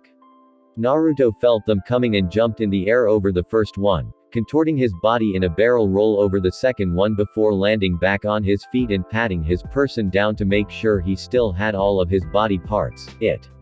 He said, turning around and grabbing the bottom back of his long red sage coat that was now missing a segment. I just got this fixed not too long ago. Vivi furrowed her brow and attacked again. Naruto dropped his coat with a serious look on his face and brandished a kunai that he used to block the two weapons. He then threw the kunai right at Vivi, who hit the deck to avoid the projectile. When she retook her feet and stood back up, Naruto was right in her face. Vivi reflexively lifted her hand to hit him, or attack him in some way, and Naruto grabbed before throwing her over his shoulder hard, sending her flying and sprawling on the hard ground. Naruto frowned when he saw how disheveled she looked as she slowly stood back up. Hell would kill me if he knew this was happening right now. However, when she got up he saw a smirk on her face, kind of out of place for the situation she was in. Vivi started unbuttoning her blouse. You're even more powerful than I could have imagined. I've never seen you fight in person, but everyone keeps hearing me I didn't have a chance. You aren't even fighting for real at all, are you? Nope. Naruto said, but he was interested in what she was unbuttoning her shirt for. But what are you doing? Not that I'm not liking the way this is going. My secret weapon, Naruto. Vivi said before throwing off her blouse and skirt to reveal a skin-tight bodysuit with alternating swirl patterns on it. It had no sleeves and revealed much of her cleavage. It also stopped at her thighs, just short of where her white shorts had stopped at. The new and improved Miwaku no Memai captivating dizziness dance. Naruto's tongue lolled out of his mouth as he watched her with hearts in his eyes. Oh yes, it's improved. As captain I recommend that be your permanent attire for the duration of your stay on my ship. Naruto started patting himself down as she continued, where is my camera? I need pictures. Nojiko yelled at Naruto from her spot off of the battlefield. Naruto-kun, stop perving on Vivi. You're in the middle of a fight. Oi. Naruto shouted back with a trickle of blood running down his nose. I perv on every woman on the ship to a certain extent. And this is a completely legitimate attack she's using, let her finish. Naruto turned back to Vivi. Go ahead, I'm paying attention. He said eagerly. Vivi stopped and turned around with a rain cloud over her head. It didn't work again. You aren't dizzy or disoriented at all. That was all I really had left. Naruto appeared behind her and placed a hand on her shoulder. No, sorry it didn't work on me, but you know how you can fix that. Practice, and lots of it. And for you I am willing to be your test subject for the technique anytime you want. He said with a thumbs up. Miss Valentine laughed loudly while Nojiko just stood shaking her head at the antics of her captain lover. Nojiko turned to the side to see how the others interpreted the fight when she saw all three of the other men stumbling around dizzily. Soren steadied himself on a rock before sniffing up a small trail of blood from one nostril. Holy crap, that move actually works. Yosaku gave up trying to keep his balance and simply sat down on the ground holding his head. I guess she wouldn't have tried it if she didn't know it would work. Wow. Johnny slumped against a boulder and slid to the ground. Okay, we're done. Naruto said to Vivi, you can get dressed and we can get back on board the ship now. I've seen all I needed to see to come up with something for you. Naruto handed Vivi her clothes and began walking away. I'll have something for you in a few days. I'll work on it later. Right now I'm tired. It's been a long 24 hours. The next day out at sea, Miss Valentine frowned as she looked through the cupboards. We still need to make for land soon. We're running low on food again. She yelled from the kitchen that sounded all the way through the common area to Naruto's room. Got it. Naruto's voice echoed back. Kage Bunshin no Jutsu, Shadow Clone Jutsu. A few seconds after he said that, a Naruto clone walked out of the room and went looking for Nojiko so he could get info on their current bearings. Why didn't you just go yourself? Miss Valentine asked him from the kitchen. Meh. He replied from behind the door. I'm lazy today. Besides, I'm working on Vivi's training program. I already have yours finished. Miss Valentine walked over through the room and stood in front of Naruto's door. You do? Can I see it? She asked curiously before sticking her ear to the door to hear his reply. Nope, sorry. Naruto said, getting Miss Valentine to pout on the other side of the door. Not like he could see it. I'll introduce you to your first exercises when I figure out how to train you without sinking the ship. It wouldn't be that bad. Just let me have the instructions already. Miss Valentine said with a roll of the eyes. Naruto scoffed from inside of his room. Do you really think this ship can withstand suddenly gaining 10,000 kilograms? Do you really think this ship can hold 10,000 kilograms period? You can't swim, Miss Devil Fruit user, so do you really want to risk it? Silence was his only answer. That's what I thought. Though I do wonder how far you can float for with that umbrella you carry. Shivering at the thought of slowly falling into the sea while floating above it, Miss Valentine leaned against the door. Please don't say things like that. That thought isn't funny at all. She let out a cry of alarm as the door opened and she fell through into Naruto's arms. What was that for? She said testily with a blush as she saw the serious look on his face while he held her there against his chest. Naruto let her go and walked ahead. My clone saw a ship outside and we're nearing an actual town as well. A ship. Miss Valentine repeated, Marines. She said as she followed him outside. Naruto shook his head as they made it outside. No, not Marines. It didn't have the insignia, or any insignia at all, but it might be pirates. The ship looks weird. Miss Valentine laughed a bit, weirder than a ship painted orange with blue trim. Naruto grinned wryly. I don't know. Do you think a ship that looks like a floating dessert tray looks weirder than this? He gestured back inside. Go get some of the others to meet me out here just in case. I don't know what's going to happen, so they should at least know what's going on. Miss Valentine gave him a playful fake salute. You've got it, Naruto. She disappeared back inside to fetch some of the others as instructed. Naruto walked up to the helm and hopped on the railing at the very front of the ship before making a clone to steer. So who would you be? He said to himself in question of just who this ship was and why they were heading towards him. A quick smattering of footsteps told him that others were quickly making their way up to him. He felt Miss Valentine drift over his back and wrap her arms around his neck, Light as a feather, I've got a few of them up here, Naruto. Her light voice danced in his ear as she held onto him. Naruto smiled at her. Thank you, Valentine, he said appreciatively. He turned around, still standing on the railing with Miss Valentine on his back, and began pacing along the rail as he saw all of the ship goers up on deck. Okay, there's a ship getting closer to ours as you can tell, so I'm just saying to be ready for anything. Johnny punched the palm of his hand. Maybe it's those holes from the other day. Naruto shook his head. Nope. Do you really think Used Kid and his crew would sail around on a ship that looks like a bunch of sweets? Johnny's sweet dropped. Okay, never mind then. Yeah, Naruto said. Either way, I'm going over there by myself. When a unanimous chorus of whys went up from the others, he elaborated, because out of all of you, only 4 out of the 6 of you I can trust to fight over there if it comes to it, and 2 of those 4 have powers from the fruit, making going over there and fighting unnecessarily dangerous, especially with the majority of you being wowheads, especially the guys on the ship. Soren frowned and pointed at the ship getting ever closer. So you're just going to go over there all by yourself and leave us here while you deal with a ship of possibly fully hostile and powerful people? Naruto grinned at the man. Ah, come on. When you say that, it makes me sound stupid. Naruto motioned to Nojiko. You know the deal. You in Crow's Nest, cover me on the deck with the rifle. Keep Johnny and Yosaku on the cannons. Soren is here in case they board somehow. And we've got Miss Valentine to make sure Vivi's alright. Naruto ignored Vivi's yell of indignation at being written off like that. I'll give you a signal if I need you to start firing. Nojiko nodded. What signal? She asked for the sake of knowing her cue. Naruto shrugged. I don't know. It'll probably be something violent. Alright, Valentine, off my back. Miss Valentine did as she was asked to, leaving Naruto standing on the railing by himself. I'll be back in a bit. With that, Naruto jumped onto the surface of the water, channeling chakra to his feet, and sprinted out at the other ship. Nojiko took the rifle from off of her back. Alright, everyone get to your positions. Vivi blinked as everyone took the spots that Nojiko had indicated.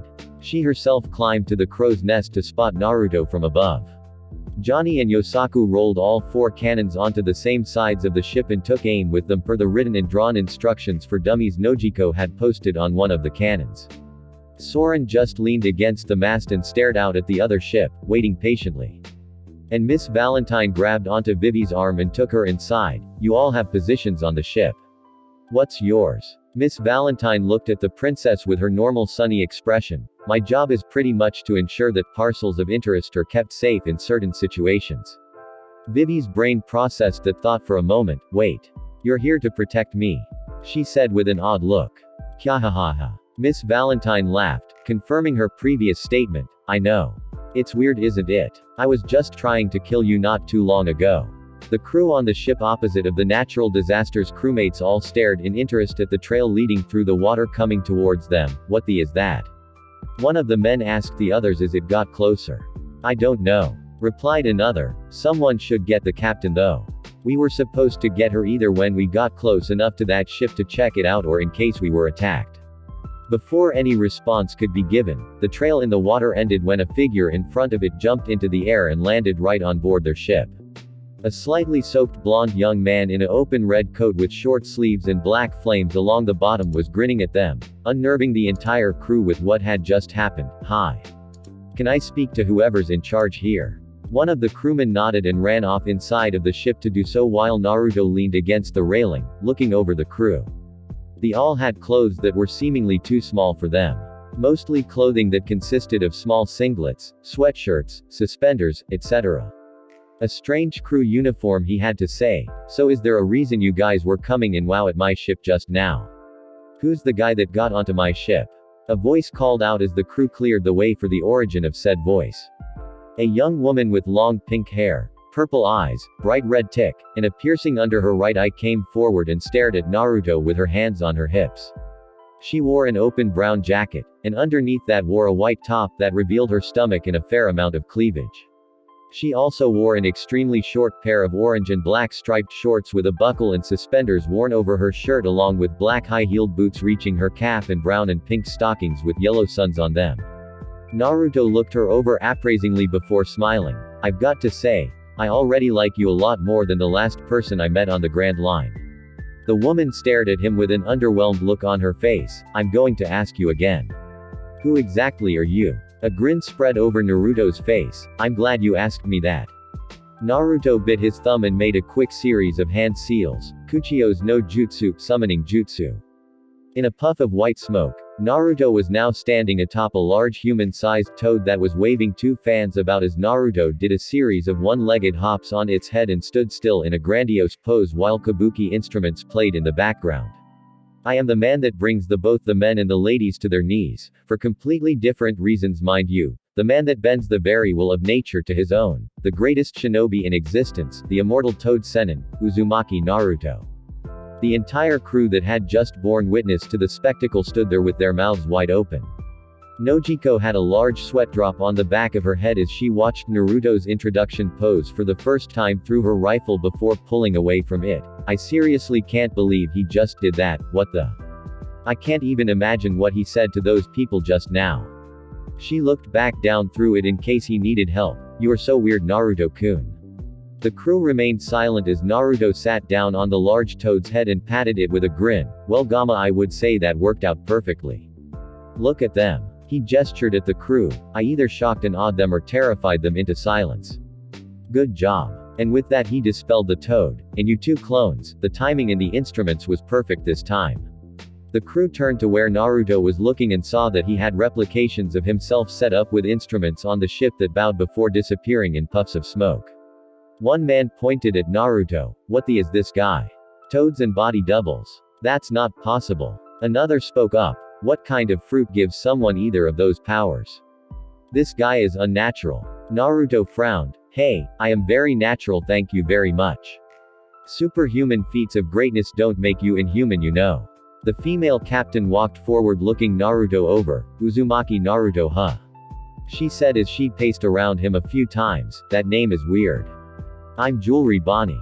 You look awfully familiar. Naruto shrugged. He hummed that he did look slightly different from his wanted poster, especially since he wasn't covered in someone else's blood at the moment. I just have one of those faces, I you know, dashing, breathtaking, ruggedly handsome features. You can stop me when I describe whichever one I am. He said with a toothy grin.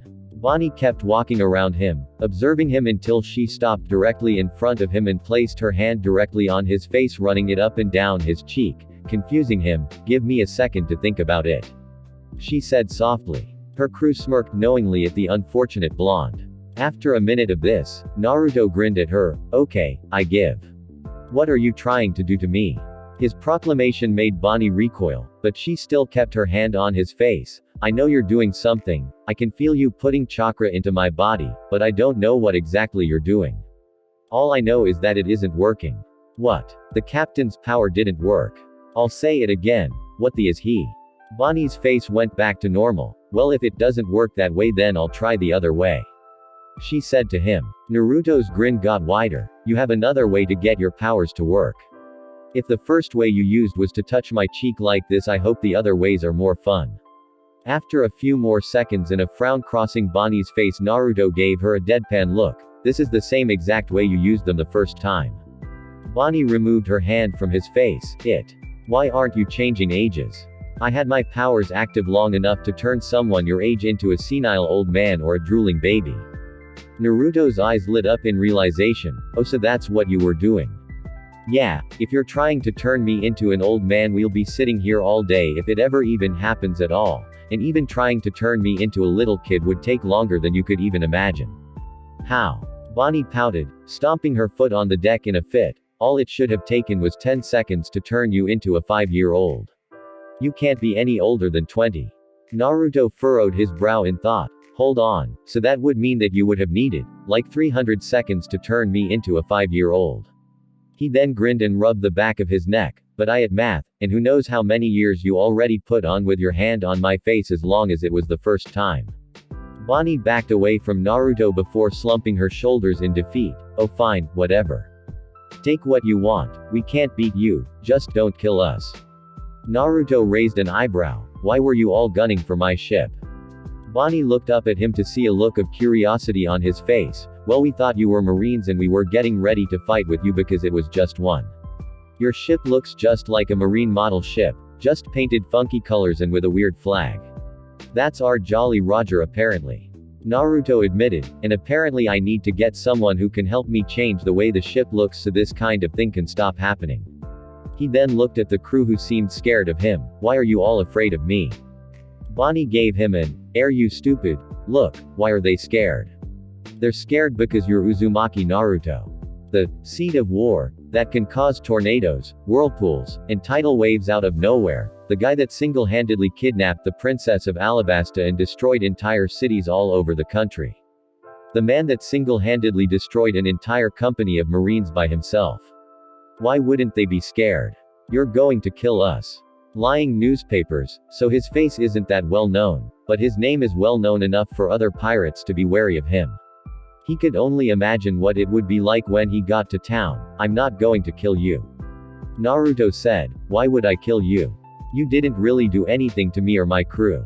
Naruto turned back towards his ship and gave a gesture to calm down, signifying that everything was fine. He turned back to Bonnie and opened his mouth to speak when his stomach growled loudly. The crew looked at him strangely while Naruto just looked down at his stomach and held it with a weak look on his face. "I haven't fully recovered yet and I didn't eat today. We were almost out of food." Bonnie blinked at him before a smirk crossed her face. Moments later, the crew of the natural disaster gathered on deck as Naruto came running back across the open water before coming to a stop on board the ship. "Well," Nojiko said to Naruto, waiting for information on what had happened. Naruto shrugged. "We're invited to a party with the crew I just met. There's supposed to be tons of food. I'm hungry, we're going." With that he walked back towards the helm and took over control of the ship with a casual look on his face. The others waited for him to speak on the matter further and were left waiting as he simply steered the ship with purpose and focus in his eyes. Vivi placed her hands on her hips and looked at the blonde steering the ship. "That's it." Naruto nodded, not bothering to even look. "That's it," he said simply. Wait. Soren said, speaking up for the majority of the Foxhound pirates. "What crew?" Hours later, holy crap, Johnny said as the inside of a restaurant on the island they had docked at was full of raucous noise from the crew of pirates they had met along with the sound of ravenous eating. Yosaku rubbed his eyes and continued watching the spectacle. I didn't know a woman could eat so much." He was speaking of jewelry Bonnie who was swiftly clearing plates faster than they could be set down in front of her. Nojiko, Vivi, and Miss Valentine were watching her enviously. How can she possibly eat so much like that and stay so thin? Nojiko wondered, "It's totally not fair. Why does she have the killer metabolism?" The other women nodded in agreement. Soren was watching as well with a sweat drop on his head. "My question is, how in the is Uzumaki keeping up with her?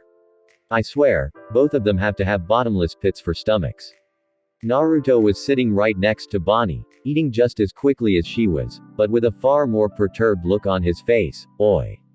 Naruto suddenly shouted with his mouth full before grabbing a nearby chef that was putting more food out for them. "This is an all-you-can-eat buffet, so where's the ramen?" he asked, giving himself time to swallow his food. "I haven't seen one drop of the stuff since I've been in here."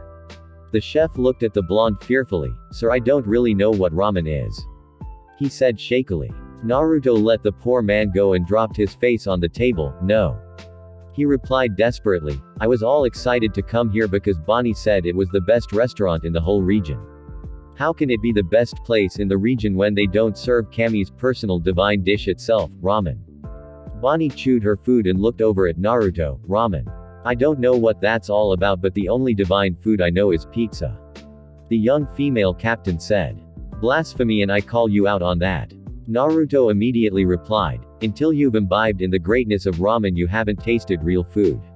He shouted, "You would throw all of this other crap away if you could even taste ramen." He loudly yelled her. "Ramen." Bonnie shouted back at him, "Pizza. Don't with me about this." Naruto stood up pointing a shaky finger. "It's been months since I've even smelled the stuff and I can tell you right now, I would kill someone with a plastic spoon in front of their own mother for a bowl of ramen, right now."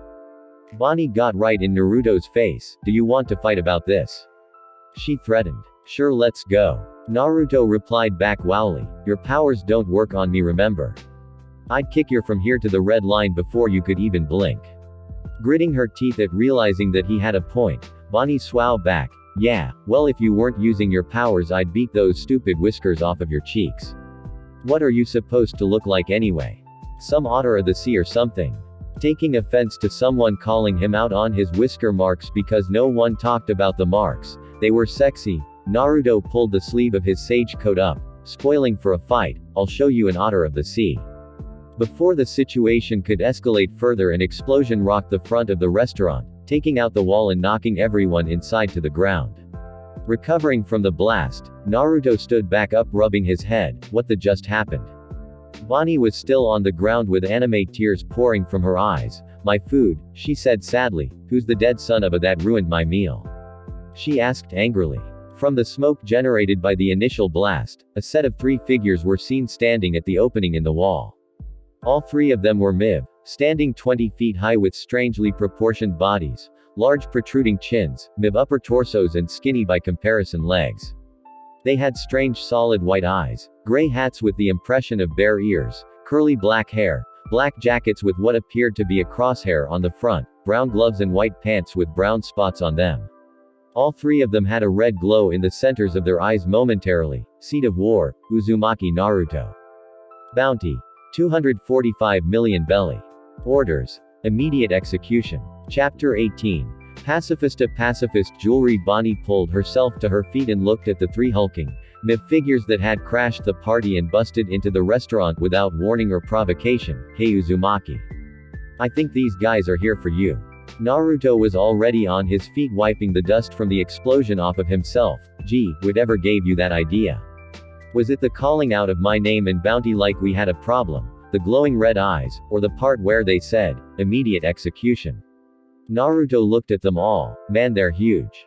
Bonnie looked at most of her crew down for the count after the surprise attack. Can you beat them all? Naruto grinned at her. Woman, I'm Uzumaki. Naruto. There's not a single creature on this beautiful blue ball of water and dirt I can't beat, and if there is then I'm just not trying hard enough. He got a good look at their attackers. What are they, brothers or something? Bonnie's eyes widened once she was able to get a good look at who they were. Kuma. The Shichibukai Bartholomew Kuma. Naruto raised an eyebrow. Shichibukai. Which one? They all look alike. All of them. She exclaimed. They're all Kuma. We can't take them on, they'll slaughter us. What did they want? Naruto gave her a deadpan look. To kill me. You can run if you want to, just make sure when you get your crew you get mine up as well. They're not here for you Bonnie, just me. Aren't I special? She didn't even bother giving it a second thought, hightailing it away from Naruto's side to avoid any conflict and letting him focus on the task at hand. Well, it looks like I'm going to be tearing another town apart. Kami, Noji-chan was right, I do destroy things everywhere I go. With a sigh he left the restaurant and prompted his opponents to follow him in pursuit.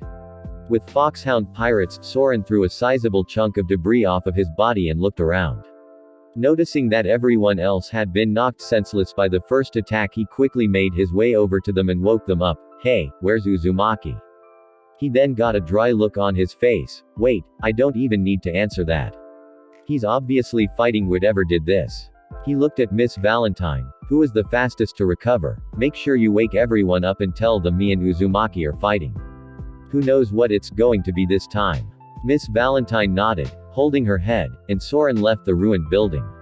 She then went around making sure that everyone had their awareness about them. Come on, you guys are alright.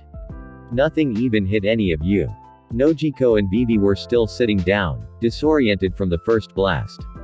Johnny and Yosaku were standing up, albeit barely. What just happened? Vivi asked. Who did this? Bartholomew Kuma. Bonnie said from nearby as she was getting her own people together. Uzumaki is fighting him right now. She saw their faces pale. Yeah, exactly. And I haven't even gotten to the kicker yet. Apparently there's 3 of them, all gunning for him. Johnny immediately clutched the sword at his hip. What? We've got to go help Fi. No you aren't. Miss Valentine snapped at him, catching everyone off guard as she was never one to yell at anyone in anger. Everyone here would just get themselves killed if we tried anything. We'd just get in Naruto's way. She said. Yosaku wasn't having any of that, he'd help us. Naruto Aniki would be right there helping us if we needed it. Miss Valentine narrowed her eyes. And how much stronger than you is he? She said. getting them both to calm down. The same rules don't apply to him that they do to you. Just because he can fight and beat anyone doesn't mean you can as well. A Shichibukai would slaughter you all. That would mean that he would be at least as strong as Crocodile. Do you think you'd be any use in a fight with Crocodile? Nojiko frowned at how she spoke to the two swordsmen to keep them from running off to fight. You didn't have to put it like that. You made it seem like everything they've done is for nothing. Miss Valentine didn't look the least bit apologetic. Well, it would have all been for nothing if they'd run off like idiots and gotten themselves killed. All that would have done would be to put Naruto in more danger than he already is. Soren shouldn't even be going there, but if he's outmatched at least he can run away fast enough. You all act as if you don't know the food chain by now. It's Naruto, Soren, and then all of us. Vivi looked at all of the destruction around them, so what do we do now? Nojiko looked at the younger princess and then at Miss Valentine. Ship. She nodded. Ship. An explosion sounded out from not too far away. Let's not go that way to get to the docks either. With Naruto watched as one of his MIB enemies turned a building to rubble. Okay, so they can shoot laser beams. That's fun. And they don't really care about causing property damage either. Naruto cracked his knuckles. What the are they though? I know what a human feels like and this isn't a human feeling I'm getting. Kuma came running forward at Naruto with a speed belying its MIB size and attempted to punch Naruto into the ground, but his agility was too much for it and it ended up smashing the ground with its fist.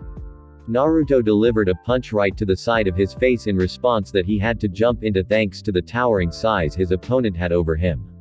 However, Naruto's punch barely made the thing slide back over the ground.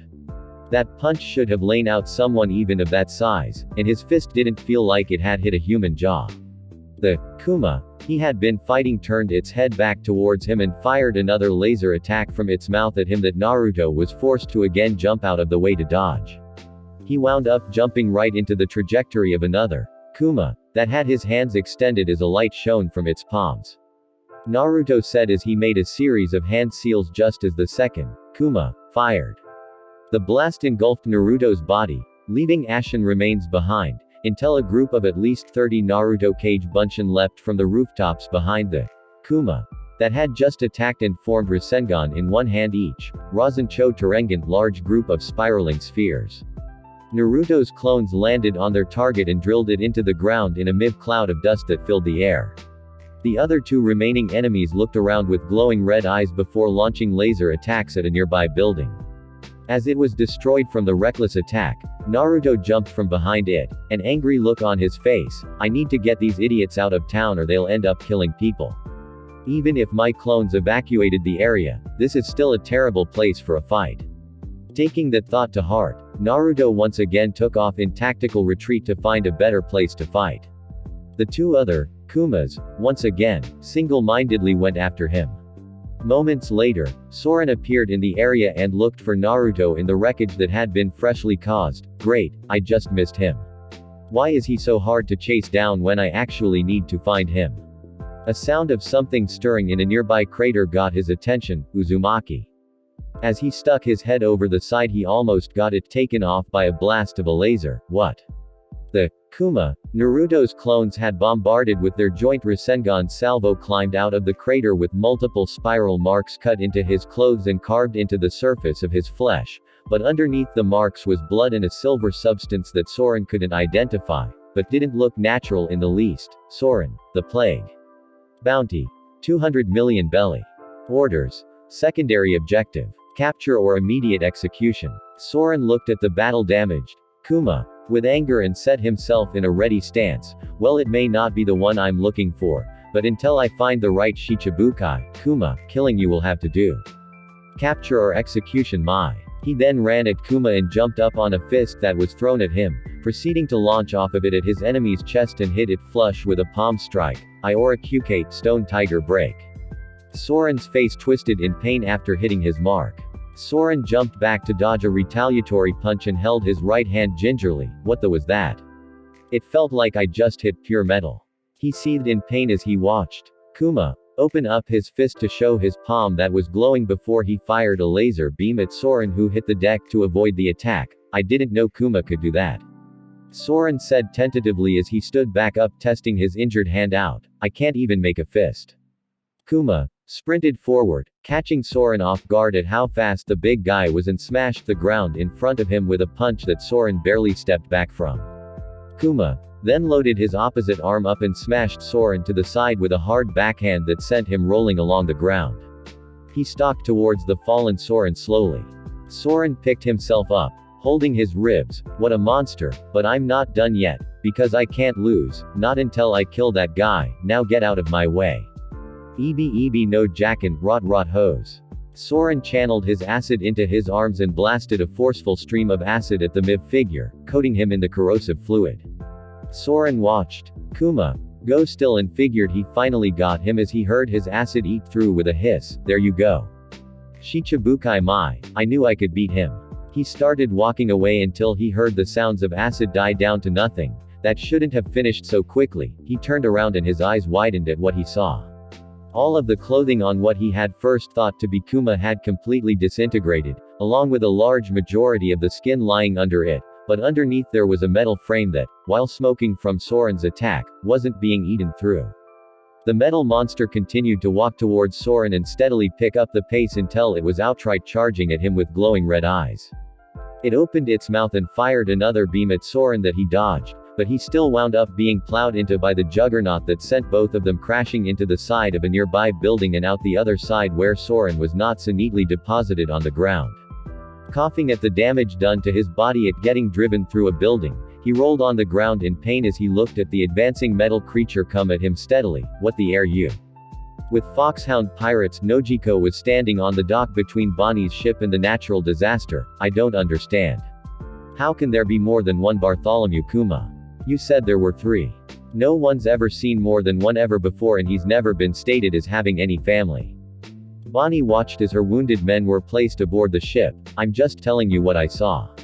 I'm no fool. I know what Kuma looks like, and I'm saying that I saw Kuma, and another Kuma. There wasn't anything that could tell them apart. Take it any way you want to, all I know is I'm getting the out of here. I'm no match for one Kuma, and your boy is taking on 3. Vivi poked her head over the side of the ship. Nojiko, should I prepare to leave?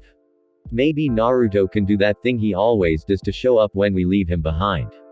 Nojiko shook her head. We're not leaving him behind again, Hiration or not. And Soren's here too, you know. We can't just let them both stay here by themselves. We'll wait. Bonnie shook her head. I don't know if that's brave or stupid. I don't have any reason to stay here and die like you all do apparently, so I'm out of here. I have my own skin I need to save. She got aboard her ship and turned back with a grin. If Uzumaki survives, tell him I still owe him for covering my escape. We never got to finish our little contest back there either. Nojiko rolled her eyes. Yeah, sure. I'll tell him when he gets back here in 15 minutes. We might even catch up to you if we're going the same way. Vivi watched the banter between the two. Do you think Naruto will really get back here in 15 minutes? Vivi asked. Nojiko shrugged. Not really. Vivi gasped. Did she not think he could win this time? It might take 20. I don't know, it's up to him. Vivi almost fell off of the ship from the misinterpreted signal she had been getting. Where's Miss Valentine? With Naruto, stop shooting at me, you idiots.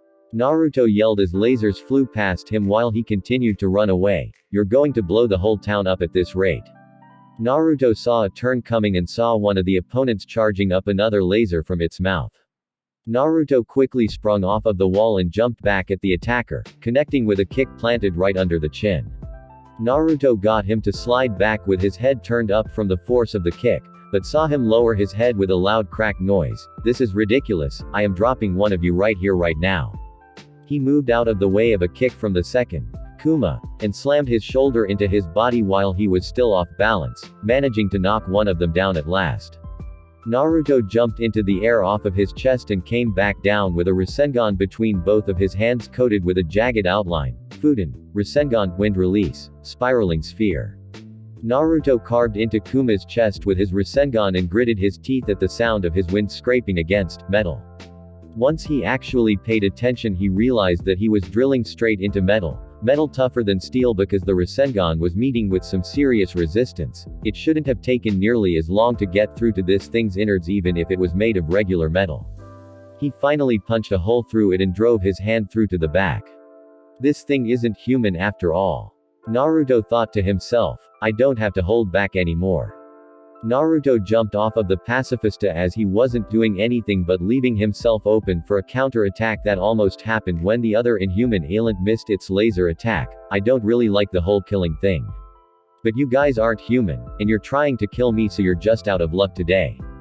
He then sweet dropped when he saw the one he had just punched a gaping hole into with the Rasengan stand back up, but something seemed off about it.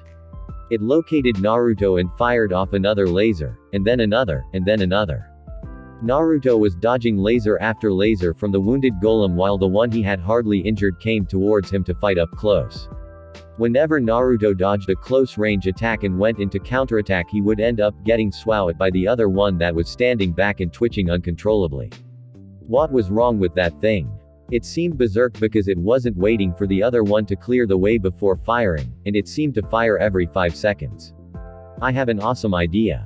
Naruto looked at the Kuma that was firing every few seconds and then at the one that was trying to attack him close. Naruto made 3 cage bunshin that all scattered in different directions, drawing the laser shooting Kuma's attention and giving him time by getting him to waste a swao to take one of his clones out before they could all get away. Naruto waited to dodge another physical attack and latched onto that Kuma's face. Right on cue, the other one fired a laser blast, prompting Naruto to jump off of the first one and allow him to take the swao intended for him. Naruto let the thing get a full-on blast from its comrade. Worked like a charm. Naruto shouted as he watched his adversary get blasted into a building as it crumbled around him. However, he let the 5-second rule his mind for long enough that the remaining Kuma got a swao in on him from behind. As the laser blast exploded on his body and sent him sliding along the ground, he saw his enemy loading up another one to hit him with before he could retake his feet. That swao actually hurt quite a bit. A few more like that and he might not be walking away from this one. Naruto's body stopped moving along the ground and gave him a chance to his damage. Yeah, he couldn't take much more of that. It felt like his spine wanted to punch through his belly and he knew the back of his coat no longer existed. 10,000 kilo press. Miss Valentine landed on the laser shooting combatant and crushed it, cracking the ground deeply and causing a significant tremor. Miss Valentine sat in place for a moment, blinking before jumping up, holding her backside. Oh wow wow wow. What the is he made of? Metal. She looked down at the crushed remains of what she just landed on. Oh. Yeah, he is. She rubbed her rear absently until she saw Naruto picking himself up off of the ground. Naruto.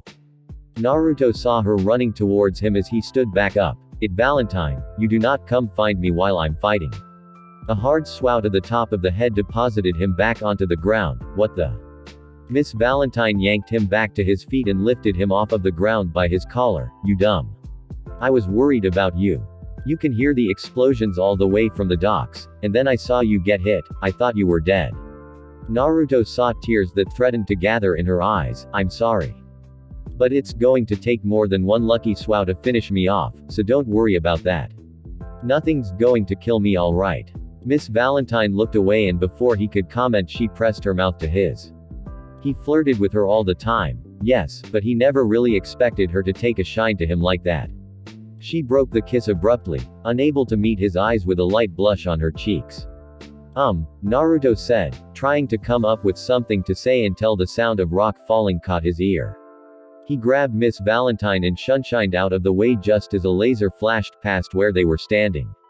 A clang sound rang out as Naruto's foot smashed into the side of the underlying metal head of the still-moving figure that had its upper body clothing blasted away from the dead Kuma's laser blast.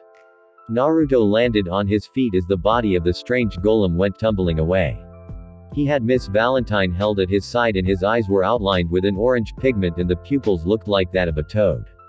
He had a visible scowl on his face as he let go of her body and glared at his attacker. We were having a moment. He wordlessly formed 2 cage bunshin and lifted his right hand into the air, forming a Rasengan.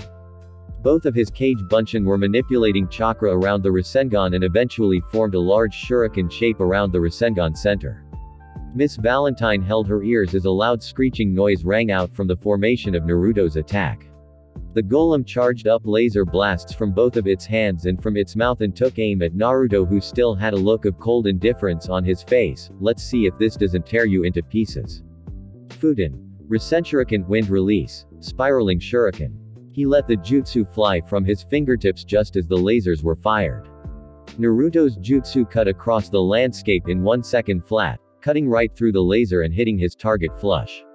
Naruto turned to shield Miss Valentine's body as the attack expanded and created a wind sphere that swept up much of the surrounding area in a torrent of destruction. The effects of the jutsu faded, leaving nothing of the body it hit behind. Miss Valentine watched as Naruto's clones dispelled and Naruto's eyes went back to normal. He grabbed her hand and walked forward as she took note of the ruin caused by the battle. Naruto let out a sigh. I was getting sick of those things, and then it attacked you. It may have been overkill, but I don't care. What was that? She asked. You've never used that before. Naruto looked back at her. Futen. Shuriken wind release. Spiraling shuriken. You saw it. But it's actually strong enough to cut through a mountain if I wanted it to. Like I said, overkill. And I've still got worse moves than this. They both looked at the epicenter of where Naruto's jutsu hit home. The only thing left was the head. It had all kinds of equipment sticking out of its neck.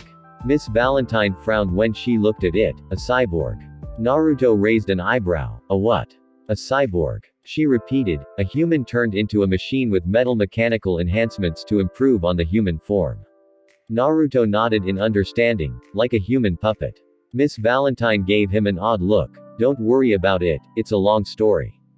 I get the point though, no problem. And by the way, since all of this is done with. He turned her towards him abruptly and kissed her, surprising the blonde woman who finally started to return it.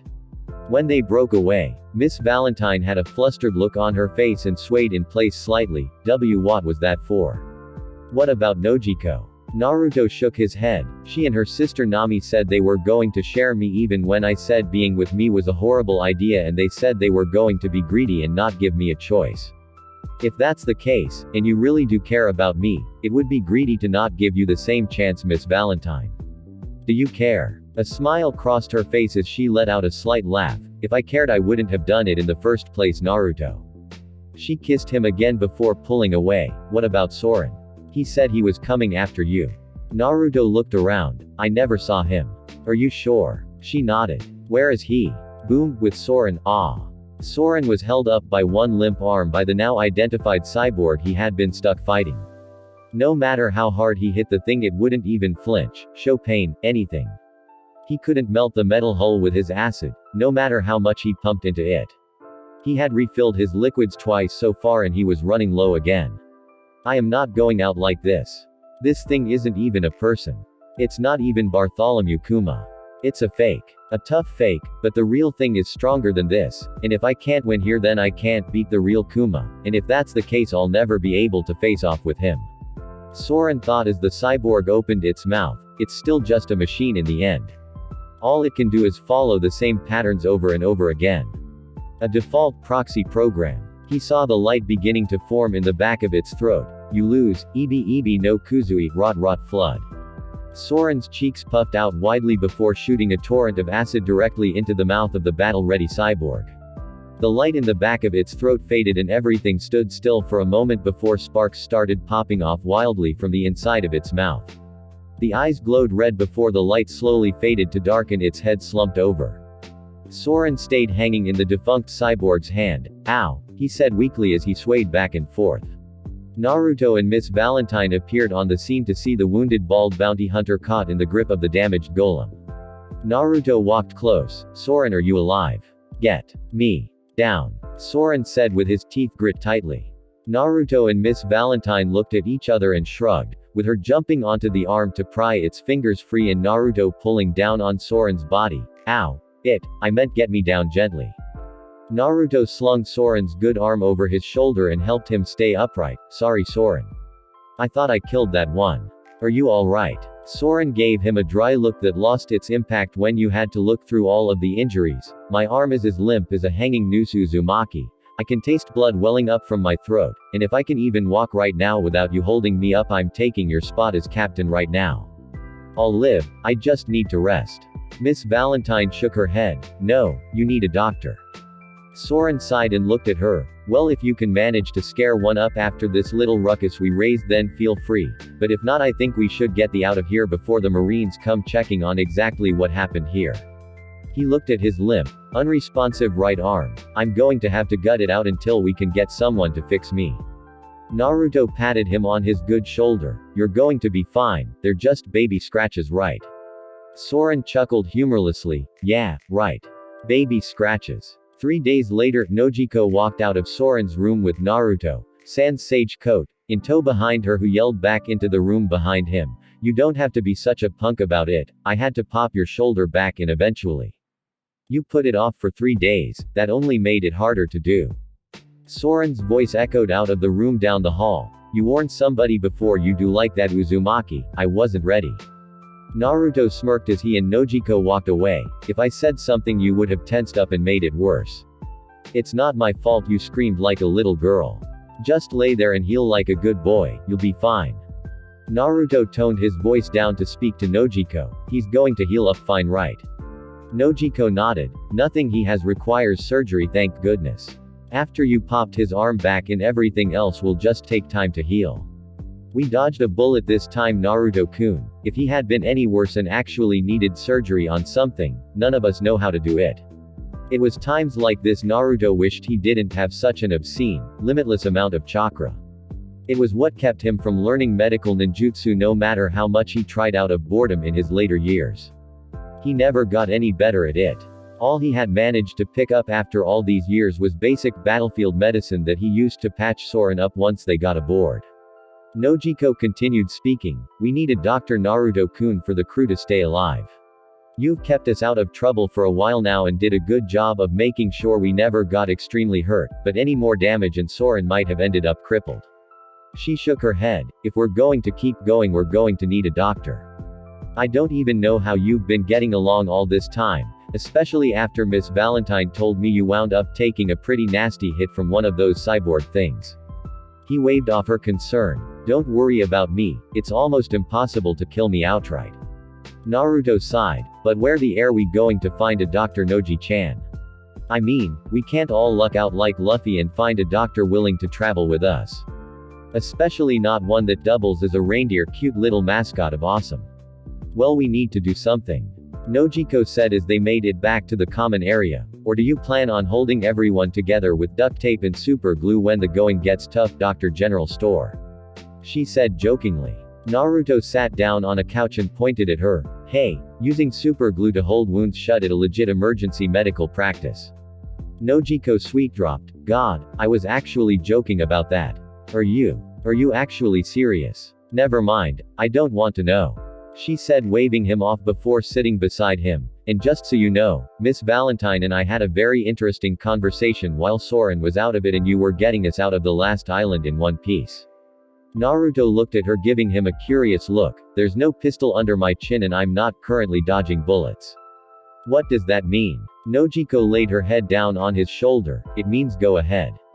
When she tilted her eyes to the side and saw him looking at her incredulously, she smiled. Yes, that go ahead. You're a big-time powerful pirate, aren't you?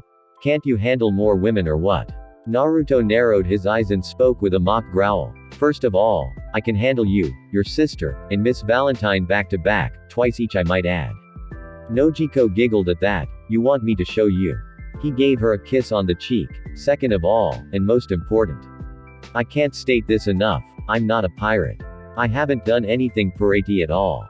Fighting Marines doesn't make me a pirate. Having a ship doesn't make me a pirate. Having a bounty MMPH. Naruto was cut off by Nojiko kissing him. Nojiko broke away. I get the point. Now go outside, Captain. You have a job to do. I'll figure out where we're going to next and I'll tell you. Just keep us on course and don't get us lost, or put us onto the comm belt. Nojiko got up and walked back deeper into the ship. Naruto stood up off of the couch and went back outside.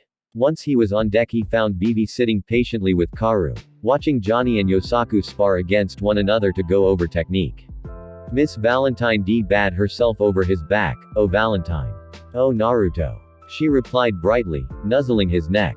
I'm glad to see you actually. I figured we can start slow with your training.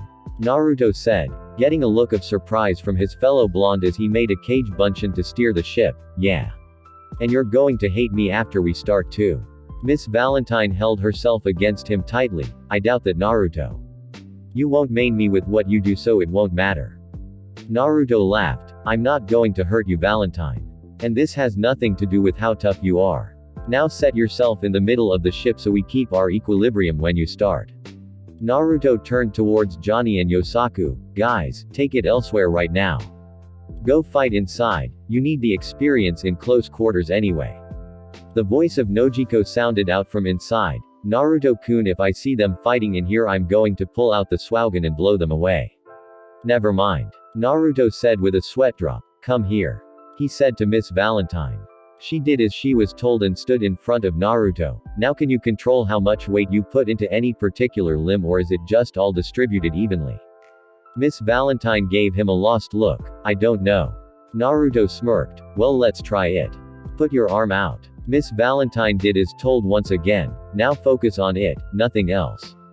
Now think about whatever you think about when you use the kilo no mi, just focus on that arm. After about 5 seconds, Miss Valentine dropped face first on the deck. That's what I thought. The only reason you can even hold yourself upright when using your fruit is because the weight was always distributed evenly around your entire body and all of your muscles adjusted with it. He leaned down at her as she picked herself up off of the ground onto her knees. He poked her on the forehead, getting her to turn her green eyes onto his blue ones. Your first exercise, you're going to learn how to channel weight to every limb in your body, and then you're going to learn how to lift that body part without fully distributing the weight.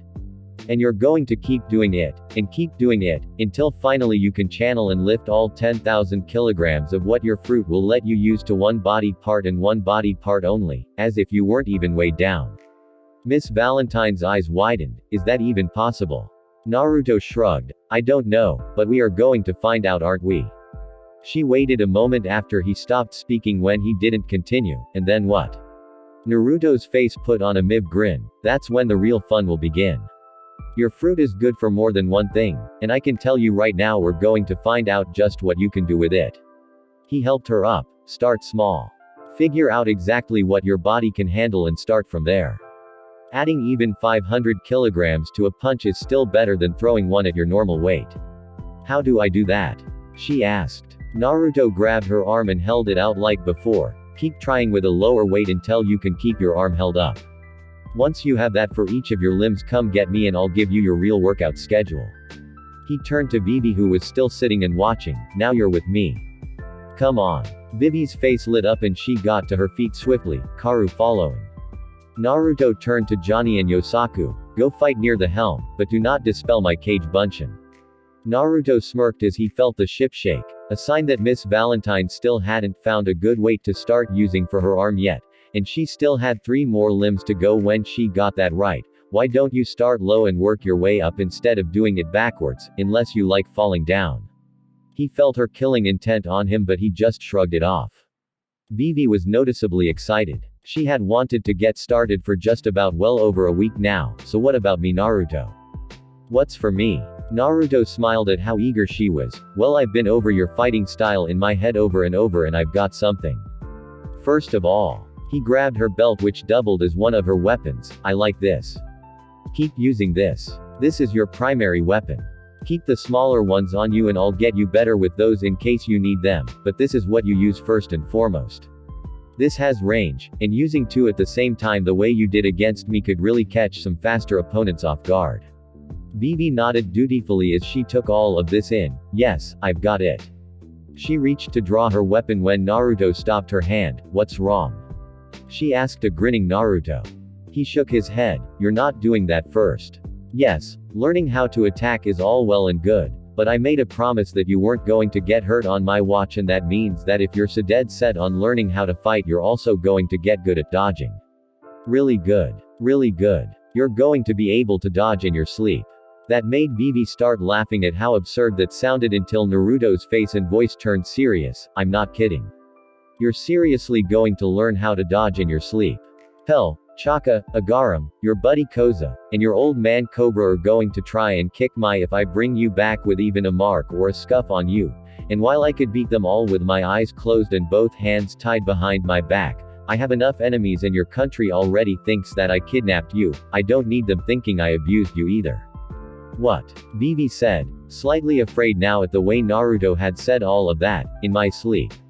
Naruto nodded sagely. Vivi, by the time I'm done with you, you will have the awareness that can only be obtained through years and years of combat and people trying their hardest to kill you, most of the time without you even looking when they try. Which leads us to your first exercise. He said with a grin as he pulled out a blindfold. What are you going to do with that? Vivi asked as she started backing away. Naruto took up a lecturing posture. From what I saw in our little scuffle, you and your duck have the best natural sixth sense when it comes to dodging I've ever seen firsthand from a novice. I should have taken your head off at least twice when we were sparring, and you should have been riddled with shuriken at one point. Add that to the fact that he grabbed her foot, lifted her leg and set it on his shoulder without so much as a single complaint of discomfort from her. You are very flexible. Now there's a much more fun way we can teach you to use that, but for now we're just going to stick to teaching you evasive skills for now. Vivi let him put her leg down. She was with him so far. She already had attacks for the time being, and being able to stay out of harm's way would be useful, so what am I going to do, Naruto? You haven't given me an exercise yet. Naruto frowned. I was trying to make sure I gave you good reasons for what I'm about to do, because when I'm done you're going to hate me too. He lifted both of his hands and tugged sharply on some ninja wire tied to all fingers on both hands that revealed a maze of tangled wire running along the length of one side of the ship. You're going through this blindfolded. Naruto let some slack into his fingers to reveal that he had full control over the wire with just his fingers. You're going to go back and forth up and down this course and I'm going to pull wires randomly to mess you up. For now all it will do is trip you, but eventually I'm going to come up with stiffer punishments for getting caught up, and I'm going to make the whole process harder and progressively more elaborate. You're not training Nojiko like this. Vivi said, not really looking forward to this. Bang! It Naruto-kun, if you don't stop blindsiding me with your clones I'm going blow you up when you get in your bed tonight. Nojiko shouted. That's what she said. They all heard from a male voice inside. Bang! Shut up and go back to sleep, Soren. Naruto watched Vivi sweat drop at hearing Nojiko unknowingly contradict her from inside. You're going to be getting that too eventually. That's a long ways away now though. Now get to it. Vivi stood still until Naruto directed her towards where he wanted her to be. Karu pushed her towards the starting point and sat down to watch her. What do I do now? She asked tentatively. Naruto smiled. Not that she could see it. Start walking. You'll know when to dodge, or maybe you won't. That's the whole point. Now get to it. Vivi gulped and started tentatively walking. From Naruto's earlier display the wire was incredibly thin, but powerful. And while she saw it when they were all up and out she couldn't see them on the deck no matter how hard she looked. She looked back at Naruto who didn't have a single tell on his face as to what he was going to do. He was seated up by the helm on the railing with his eyes closed in the lotus position. What is he doing? She thought to herself as she lifted her leg and took a dramatic test step. She turned around abruptly to see that Naruto hadn't even budged an inch, so she took another step, nothing again. She sighed in relief and lifted her leg to make another step when Naruto smirked, eyes still closed, and twitched his pinky. Vivi then found herself snared in a mess of wires. Wah! She cried in alarm. How'd you do that? She asked, trying to wriggle herself free before she remembered who she was talking to. Never mind. Just get me down. Naruto's smirk grew and he loosened up his pinky, letting the wires go slack and dropping Vivi on the deck. She picked herself up and blew her disheveled blue bangs out of her face. How am I supposed to do this? Naruto started moving his fingers, snaring Vivi back up in the wires in all kinds of positions to tease her. When the sun hits the wire the right way you'll be able to see them vaguely. Not very well, but good enough to get a good idea of where you should be going. Also, your reflexes will get better so that even when I actually trigger the wires you should be able to avoid them. Practice, practice, practice Vivi. I'll be right here all day. Now back to the start and try it again. Vivi went back to the start and this time made it 5 steps before Naruto pulled up one lone wire and tripped her up, causing her to fall flat on her face. He laughed slightly and looked over at Miss Valentine. When you've found the weight you need to start with, I want 500 punches per arm, and 250 kicks per leg, and no slacking. Johnny, Yosaku. Both of them crashed into the railing Naruto was sitting on. Clashing blades, tell Miss Valentine what slackers get. Yosaku, who was pushing Johnny against the railing, one hand on his sword, and one hand on Johnny's face, pie-facing him bitterly. Slackers get their ass kicked by Naruto and Ikki until they get their ass in gear. Or, Naruto said as if expecting another simple answer. Yosaku didn't let him down on that front, feeding time for Samahata. He said as he continued to bully Johnny. Johnny then proceeded to bite his fingers that strayed too close to his mouth. Ow, you son of a. No biting. Johnny mumbled as he continued to bite down on his friend's fingers. You ain't cheating, you ain't trying. With that he placed the bottom of his boot on Yosaku's face and kicked off to free himself before charging back into battle. Naruto didn't look at the two battling men, as he kept a watchful eye on Miss Valentine and kept tripping up and ensnaring Vivi in his wires without really looking at her. It's no holds barred sparring Yosaku, no real rules. Feel the burn. If it doesn't hurt you're not doing it right. That's what she said. Soren yelled from inside. Nojiko responded from inside as well. For God's sake Soren, shut up before I pistol whip you to sleep. Nightfall, so, Naruto said, standing in Soren's room leaning against the wall. Cyborgs huh? And you're saying for sure that what we fought wasn't Bartholomew Kuma like what Bonnie said? Soren was laying out on his bed, bandaged up from his single bandaged leg to one of his shoulders which was held in a sling. Nope. Kuma's not a cyborg, he's a human. He really is that big though, but he's definitely stronger than those things. Do you even have any damage from the fight at all? He asked testily. Yeah, Naruto said, turning around and lifting his shirt to show his back, red and with skin peeling. That laser blast cooked my back like a fryer when it hit me, and it ate up my coat. Have you ever been beaten up by an elderly toad that you swore should have died back when you were a kid? Well, I did when I gave my coat up to be repaired again. Who the sent those things? Soren looked out his window. Beats me. But those things will never mess me up like this again. I know how to beat them now. So they can keep them coming if they want. It's no problem to me at all. Naruto looked at Soren and chuckled. Yeah, you look like you're ready for a fight right now. You couldn't beat up a roach the way you are now. Soren glared at him. I don't need to be able to move to melt you where you stand, so keep talking Uzumaki, please.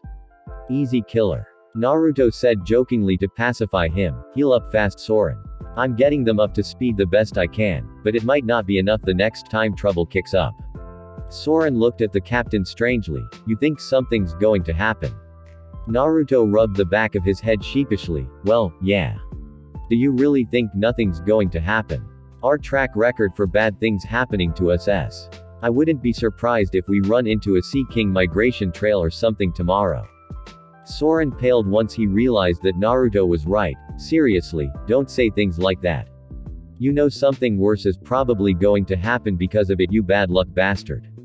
But you're right. Naruto got off of the wall and walked over to the door. So get better, because like I said we're going to need everyone in top condition soon. Will do Uzumaki. Soren said as he watched Naruto leave. What are you about to go do now? Naruto stopped at the door and stroked his chin in thought before breaking into a grin. Going to see if Noji-chan wants to play or not.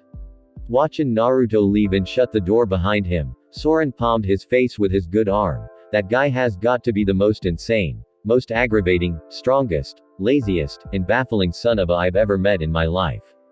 Naruto-kun. Your bedroom, not mine. Soren placed a pillow over his face and punched the wall of his room repeatedly. Again.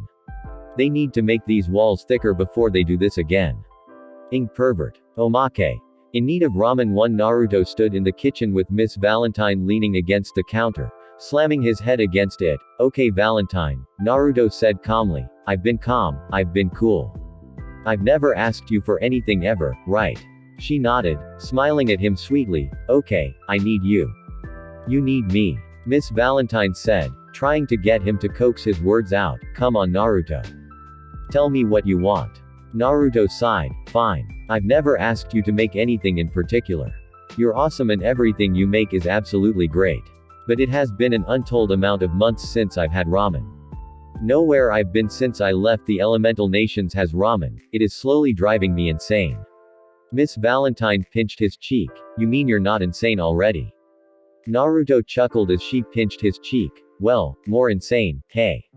He shook her off to pick up where he left off. Anyway, I need you to do your absolute best to make me some ramen. Miss Valentine's smile dropped slightly. I'll try, but I've never seen ramen before. I never even heard of it until you started talking about it. Do you know how to make it?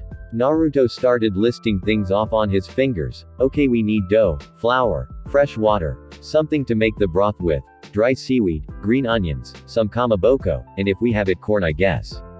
Miss Valentine was making a mental checklist of everything that Naruto had said. She finally gave him a beaming smile. Sure thing, Naruto. I don't know how well I'll do, but you're counting on me, and I'll give it my best swow. She finished with a laugh. Naruto grinned at her and pulled her close in a hug. Thank you, Miss Valentine. I swear, if you can pull this off, and make me ramen good enough to put months and months of ramen deprivation into the back of my mind, I will give you anything you want. Anything in the world. Seriously, I don't care what it is, I will make it happen or get it to you. Her green eyes shone brightly with delight, and something else at hearing that, anything. Anything I want. Naruto was oblivious to what was in his female resident cook's eyes as he continued to hug her. Yeah, totally. Anything you want. I'm Uzumaki Naruto woman, I can do anything. I can move mountains if you needed me to. Miss Valentine's smile grew and a faint blush grew on her face as she continued to hug him. What I want from you isn't nearly that difficult to get, Naruto. I was going to just get you to give it to me the hard way, but when I make this dish of yours I'll have actually earned it, and from the sounds that Nojiko makes all the time I think it'll be worth the effort. Thanks for listening. I hope you guys liked it. Don't forget to subscribe and leave a like for more what ifs and support the author. See you guys in the next video.